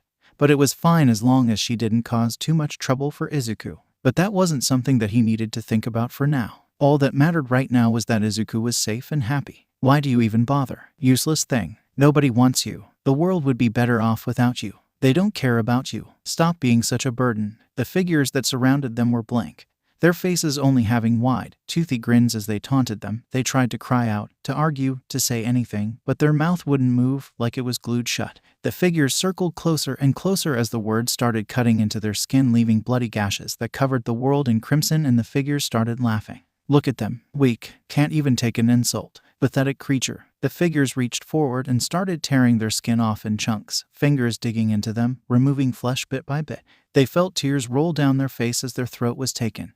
Then their heart was pulled out of their chest. It was being held by one of the figures, one who radiated rage and anger and smelt like burning sugar. They wished to cry, to tell him to stop, but they sat helpless as the figure crushed their heart in his fingers, the blood dripping through his fist. They felt their limbs go numb as the other figures started taking off their fingers, then their knees, their legs and arms, piece by piece, until they couldn't move. The figures seemed to get bored. Somehow that felt worse than anything else. After all, a doll is still useful as a plaything, but a broken one was truly useless. They felt someone beside them, someone who felt like safety and protection, but not for them. They couldn't reach out and find them, and that someone walked away. They cried what was left of their tears. The last thing their mind could feel was the happiness of everyone around them, all around but never coming close enough to reach them. 𝗧𝗑 woke up gasping for breath. Their hands clawed at their chest where their heart was still intact. It was a nightmare. 𝗧𝗑 knew that. They'd had this particular one a few times now. They calmed themselves down, their shaking form wrapped in soft, star-covered blankets as they slowly became aware of their surroundings. Right, they were in the guest room in Aizawa and Yamada's apartment. It was supposed to be theirs, but some part of them still felt that this was all too good to be true, no matter how much it seemed like their mentors, now guardians, really did want them around. 𝗧𝗑 slowly untangled themselves from the blanket as they looked out the window above their bed. It was still dark outside, maybe close to dawn. They got out of bed, still shaking from the nightmare, knowing that the figures didn't entirely lie. Even if two people truly cared about them, that was all they'd ever have. They still didn't have a place in the world, and maybe a few months ago, they would have just accepted that and moved on. But now, a small spark inside them said that they could make a place for themselves. But it was a small spark, and right now, after that nightmare, it was dangerously close to being snuffed out. No matter how much they trained, no matter how hard they tried, no matter how many times their mentors had told them that they could be a hero, they still had trouble truly believing it. They had somehow ended up in the kitchen. 𝗧𝗑 didn't know how or why. Their legs just carried them here. They heard a small noise from the counter, and a sleepy-looking shadow blinked her large eyes at them. 𝗧𝗑 gently picked her up, and she started purring softly. They sighed, knowing that nobody else would be awake right now. They had checked the clock. It was 2 a.m, and while Aizawa would have been awake if he had gone on patrol last night. But 𝗧𝗑 knew that both him and Yamada had taken the day off, so he'd probably be asleep. They wondered what they should do. They didn't really want to stand around in the dark until their guardians woke up. They did have their hoodie in the room. It wouldn't hurt to go out for a quick run, right? They creeped back to the room, making sure not to make a sound. They set Shadow down on their bed and quietly changed out of their pajamas into their hoodie, a pair of black pants, and their bright red shoes. They snuck out of the window only to go right back when they realized they'd almost forgotten their face mask. They climbed onto the fire escape of the nearby building and scanned the area, realizing that they had no idea where anything was. That made sense. They were several blocks away from their usual patrol area, but that just meant they'd have to explore and memorize this place. So they set off running, feeling the familiar cold air of the night as they hopped from rooftop to rooftop. 𝗬𝗪 stood in the living room, drinking coffee from a cat mug. It was 4 a.m, so 𝗧𝗪 was still asleep. Most likely 𝗧𝗑 was also asleep right now. So he was just standing around with Mop, who was making herself a nuisance. Although surprisingly, Shadow was nowhere to be found. He had wandered around for a few minutes before he heard a thud come from 𝗧𝗑's room as well as a loud yowl, presumably from Shadow. Suddenly, on high alert, 𝗬𝗪 cautiously knocked on the door. Kid, he asked, worry already creeping into his mind. The sounds of scuffling and the closing of a window caused him to tilt his head curiously. Then the door opened and 𝗧𝗑 stood in the doorway in their wraith outfit. Hey Aizawa, I can explain, 𝗬𝗪 just sighed, sensing that this was going to be a headache. You went patrolling. Izuku shook their head before pausing and looking down sheepishly. Well, I just wanted to go for a run, but I did stop a mugging. It was only one though. And why exactly did you even go out in the first place? 𝗧𝗪 asked, now noting down Izuku's movements to see if the kid was injured. Luckily they appeared normal. But 𝗧𝗪 knew that only meant they didn't have a serious injury. Izuku shuffled their feet for a bit, seemingly trying to decide what to say. Just tell me what happened. I'm not going to get mad or judge you. I had a nightmare. Izuku seemed to start shaking a bit. Do you want to talk about it? Izuku shook their head. Do you want to be alone for a bit? Izuku shook their head frantically. Okay then. How about I make us both some coffee and you can play with the cats for a while? Izuku nodded and picked up 𝗧𝗪 from where she'd been pacing on their bed. 𝐻𝐳 walked into the living room to find 𝗧𝗪 and Izuku curled up on the couch petting the cats. And was that coffee? Did 𝗧𝗪 give their kid coffee? 𝗳𝗪 sighed internally, knowing that on one hand, they probably needed it seeing as they must not have slept that well, given that they were wearing their wraith outfit. Did they go out last night? On the other hand, Izuku was 9, and giving a literal child coffee was a terrible idea. Eventually, he just decided to leave them alone and get started on breakfast. Hopefully today wouldn't be too exciting. Izuku needed a chance to get used to the place after all, especially since they had no idea what to do tomorrow. Most likely they were going to have to take the little listener to work with them, and hopefully they wouldn't get into trouble, and hopefully none of their co-workers caused them any trouble. Not to mention dealing with Nedzu's inevitable curiosity was going to be a pain. The rest of the day seemed to go by far too quickly for Izuku. After breakfast, the three of them had decided to stay at the apartment for the day, and they just generally coexisted for the day, sometimes starting up conversations about whatever came to mind. Izuku generally started becoming more and more relaxed as the day went. Dinner was great, and Yamada had started telling a funny story about one of the heroes he'd worked with lately. Eventually the topic turned to his and Aizawa's co-workers at UA, and he seemed to remember something. Izuku, I think I forgot to tell you earlier, but we might have to take you to work with us tomorrow, since we can't leave you alone and most of our friends are too busy to watch you for the day. Is that all right with you? Izuku's eyes widened and they nodded rapidly.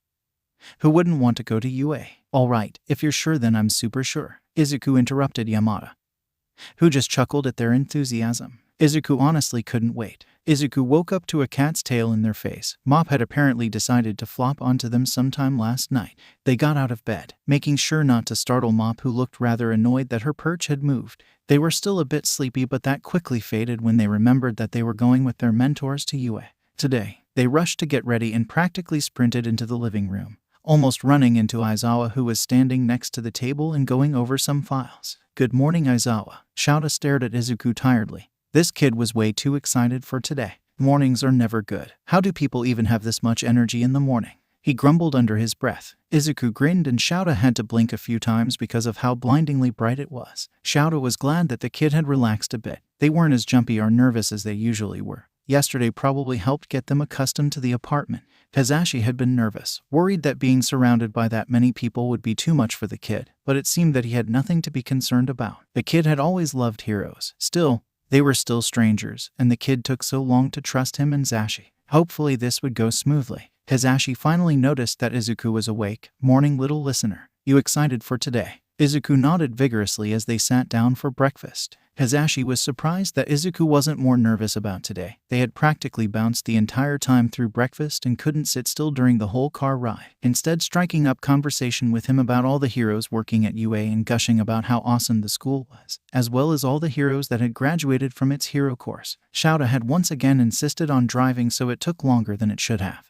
But eventually they reached the school, its familiar gates opening like the doors to a grand castle once both heroes scanned their employee IDs. Izuku looked back at the gates of UA in awe. This was the best hero school in the country, and they were standing right inside its walls. They were inside UA. They looked around, adjusting their backpack. The main grounds were enormous. The building in front of them was the main school, but they could see other buildings further away. They had no idea what they were, but they were huge. It seemed that UA was just as grand as its reputation. It was honestly kind of intimidating. The inside of the main building seemed closer to a normal school. Long hallways with various doors leading to different classrooms, and the doors were all huge, probably to account for all kinds of mutation quirks. And one set of doors they passed by seemed like it had been blown up several times, given the charring and dents in it. But other than that, it seemed pretty normal. The hallways were all quiet though, since none of the students had arrived. Eventually they reached what was labeled as the teacher's lounge, and Izuku could hear commotion from behind the door. And they could also hear Aizawa and Yamada being mentioned by name, something about a secret.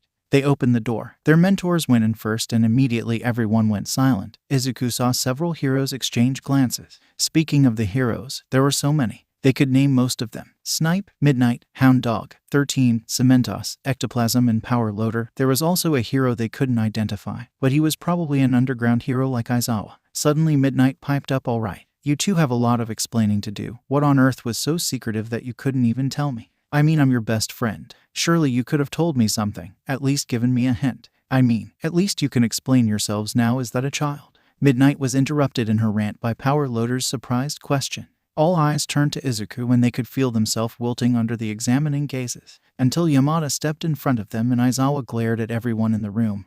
Quirk activated, which made most of them snap out of their staring, most, except for Midnight. "When did you two get a child? Wait, is this what you were hiding from me?" She sounded genuinely upset. Aizawa sighed and began to explain. "Nimiri, relax. First of all, this is Izuku. They're not our kid, we're just their legal guardians. Secondly," he turned to everyone in the room, "if any of you try to hurt them, I will personally hunt you down and make you suffer." That seemed to get a reaction out of all of them, mainly fear and confusion. Snipe spoke up, seemingly voicing everyone's thoughts. "That's nice and all, but where did you two get a child?" "We found them behind a dumpster," asked Shuzenji. "She'll back us up." "A dumpster?" Ectoplasm sounded incredibly concerned. "Yes, Katu, a dumpster. I found them while I was on patrol, and since they didn't have any safe place to go, we took them in."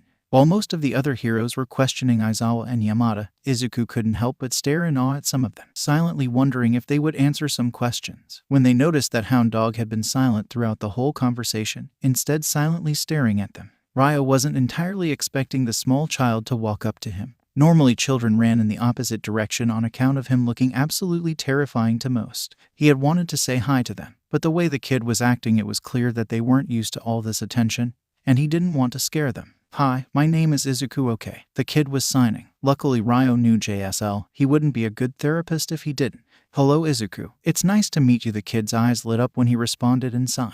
"You know sign? That's cool. Not a lot of people know sign." Izuku smiled at him, and goodness, that was a bright smile. Their excitement was almost infectious. "Oh, by the way, I wanted to say that you're a really cool hero." Ryo titled his head. "You're not scared of me?" "No, you're a hero. You save people. Why would I be scared of you?" Oh, that was not what Ryo had expected. This kid was Sunshine incarnate. He couldn't figure out the reason for Aizawa's threat earlier. Who on earth would want to hurt this kid? He tried to give the kid a smile. Not particularly natural for his snout, but most people didn't read happiness any other way. Izuku frowned at him. "Are you trying to smile? That looks difficult. You're good at reading people, aren't you?" That was unusual for a kid who looked like they were still in elementary school. He noticed the scars scattered on the kid's arms. They looked like they'd been done at different times. Ryo's seen plenty of abused and bullied kids before, and now that he was actually looking, he could see the way that they were trying to make themselves smaller, and almost never looking directly at anyone when they were having a conversation, and they had been reacting to things going on outside of the conversation. Things that either required enhanced hearing to notice, or a constant awareness of one's surroundings. Izuku nodded. They looked like they wanted to say something, but seemed too nervous to do so. "You have a question?" "It's nothing." Izuku seemed to shrink in on themselves even further. Ryo figured that he should drop it. Izuku thought that Hound Dog was really nice, even nicer than Yamada said he was. And he's a cool hero. They had an entry on him in their notebook. And he didn't only fight villains, he also did search and rescue with his enhanced senses. They had so many questions about his quirk, but they didn't want him to hate them, so they kept their mouths shut. Meanwhile, the others had apparently finished questioning their mentors and seemed to have mostly calmed down. All except for Midnight, who was apparently lecturing Yamada about keeping secrets from friends, and 13, who appeared to be trying to drag Midnight away, unsuccessfully. Izuku saw Power Loader in the corner trying to ignore everything that was going on, 𝗬𝗏𝗲 looking on at the commotion tiredly, and Ectoplasm seemingly encouraging Midnight's ranting. Eventually Midnight stopped to catch her breath and was immediately wrapped in Capture Scarf, effectively shutting her up. "Are you done?" Aizawa asked her. Midnight nodded and he released her. "Can I introduce myself to the kid?" "Sure, they'll only respond in JSL though." And toned down the energy. Yeah, I get it." She walked over to Izuku. "Hi, I'm 𝗂𝐴𝐵 Nimiri. Nice to meet you, Izuku." "Nice to meet you, 𝗂𝐴𝐵-san. Oh, you're such a sweetie, aren't you?" Someone's phone started making noise and several people in the room visibly tensed. Yamada, Aizawa, Power Loader, and the hero that Izuku couldn't recognize. 𝗬𝗏𝗲 chuckled as he silenced the alarm and gathered up some papers and left the room. Power Loader quickly followed suit, muttering something about unsupervised demons. The other three just grabbed a stack of papers and ran out of the room. Yamada stopped for a second to make sure that 𝗂𝐴𝐵 would watch them, to which she agreed. Izuku waved at 𝐬𝐬𝐷 to get her attention. What is it, sweetie? What just happened? Oh, homeroom is about to start, so the homeroom teachers had to get to their classrooms in time. Ishiyama always makes sure of it. Izuku nodded and decided to pass the time by sitting in the corner and make some extra entries in their notebook, including a full page of rambles on the other hero, trying to figure out who he was. Probably an underground hero, not just cause Izuku hadn't heard of him, but also cause he seemed to be in the same state of constantly alert that Aizawa was. Something Aizawa said was from being an underground hero. As for his quirk, Izuku had no idea. He had those tusks, but that could mean anything. His costume had interesting-looking gloves and that thing on his back, probably support gear, but still they couldn't tell what they were used for. Still, other things were easier to pin down, like the fact that he was probably a close-range fighter as evidenced by his build and the small scars all over his skin. Several hours passed, no one seemed to bother them. Some of the heroes left and at some point Yamada came back, but had to leave rather quickly to teach the English class. Later Aizawa and the other hero came back, both looking more tired than earlier, and they looked to be arguing about something. And apparently this was normal as everyone in the room either sighed or rolled their eyes. Izuku couldn't tell what exactly they were talking about. Some names were tossed around that they didn't recognize and incidents they had no idea about were brought up.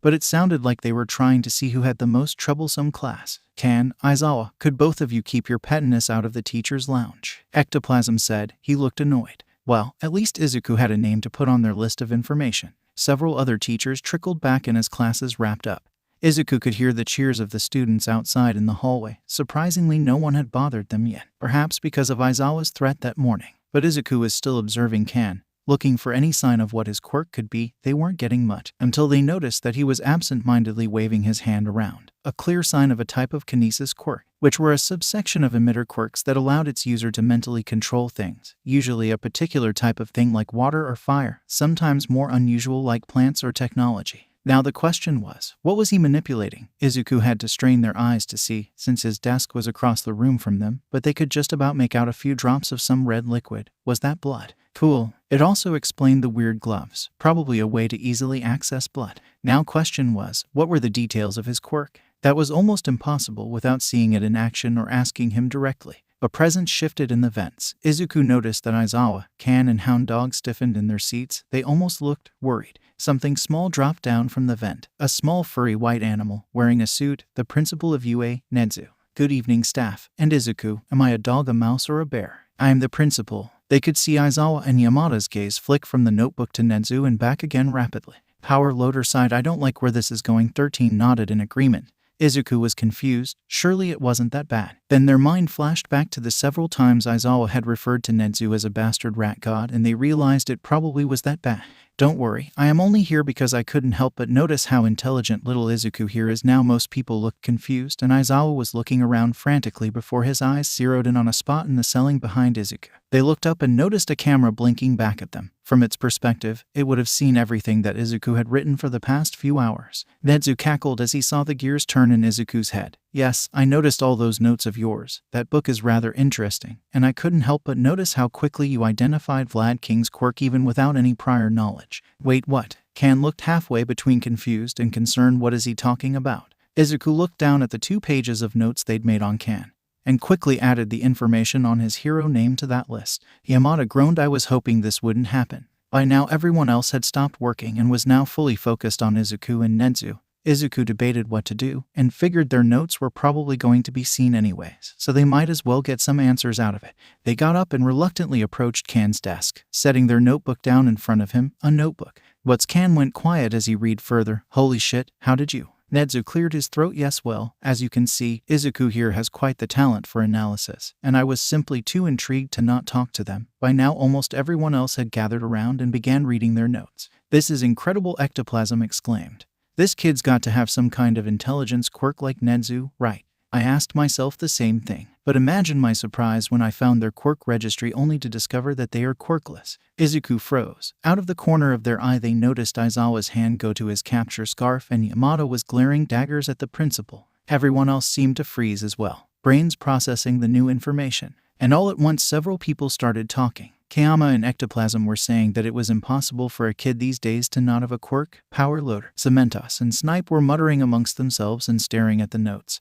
and the others, Hound Dog, 13 and Can, were looking at Izuku with concern. "Everybody quiet," Yamada shouted, managing to get everyone to stop talking. "Yeah, Izuku's quirkless. If any of you lot have a problem with that, I suggest you leave this room immediately." Nobody left. But Izuku could see both Kayama and ectoplasm look at them with what they knew was pity for the weak little Deku. Well, at least it was better than being hated. No one else seemed to notice though, so they ignored it. Nedzu turned and spoke to Izuku. "I apologize. I did not mean to cause a commotion. I simply wished to know whether you planned on improving that skill of yours. You could have a future in professional analysis with some development." "Thank you, Nedzu-san. I want to improve, but I'm not planning to go into professional analysis. Oh, I want to be a hero." Immediately they heard protests from ectoplasm and Kayama, that it was too dangerous for them, that they'd get hurt, and they were silent. Aizawa and Yamada tried to speak up, speaking specifically to their friend, but Izuku had had enough. Everyone in their life told them they couldn't be a hero. But they'd been a vigilante for the past 2.5 years. They'd found 2 people who believed in them, wanted to help them be a hero. Hell, they could hold their own against Eraserhead. So why couldn't they be a hero? Just because they were more likely to get hurt. Every hero risked their lives fighting for justice. What was so different when they wanted to do it? Izuku slammed their hands on the table, silencing the fight. "I don't care. I know that it's going to be tough, but why shouldn't I try? If I work hard enough, harder than anyone else, why couldn't I be a hero? There are so many heroes with non-combative quirks. If they can learn to fight villains, why couldn't I? I'll tell you, there is no reason I can. No, I will be a hero. To help the people that everyone else forgets about. The ones who need a hero to save them because they can't save themselves. Isn't that what being a hero is about?" Everyone was silent. Kayama looked embarrassed while ectoplasm looked genuinely impressed by their little rant. Nedzu had a glint in his eye, and their mentors looked at them with beaming pride. "Well, the kid's determined. I'll give him that." Snipe finally broke the silence, and I kinda have to agree with them. People slowly started agreeing. Until Nedzu piped up, "Well, that was a passionate speech, and personally I don't see the flaw in their logic. In fact," he spoke directly to Izuku, "if you would like, I wish to mentor you. A mind as quick as yours can be a deadly weapon if sharpened." The mammal reached out a paw for a handshake. They looked back at Aizawa and Yamada. They simply shrugged as if to say it was Izuku's choice. Izuku returned the handshake, and everyone felt an ominous shift in the balance of the universe. "Excellent. We can start tomorrow. Bring your notebook and any other analyses you have." "Of course, Nedzu-sensei."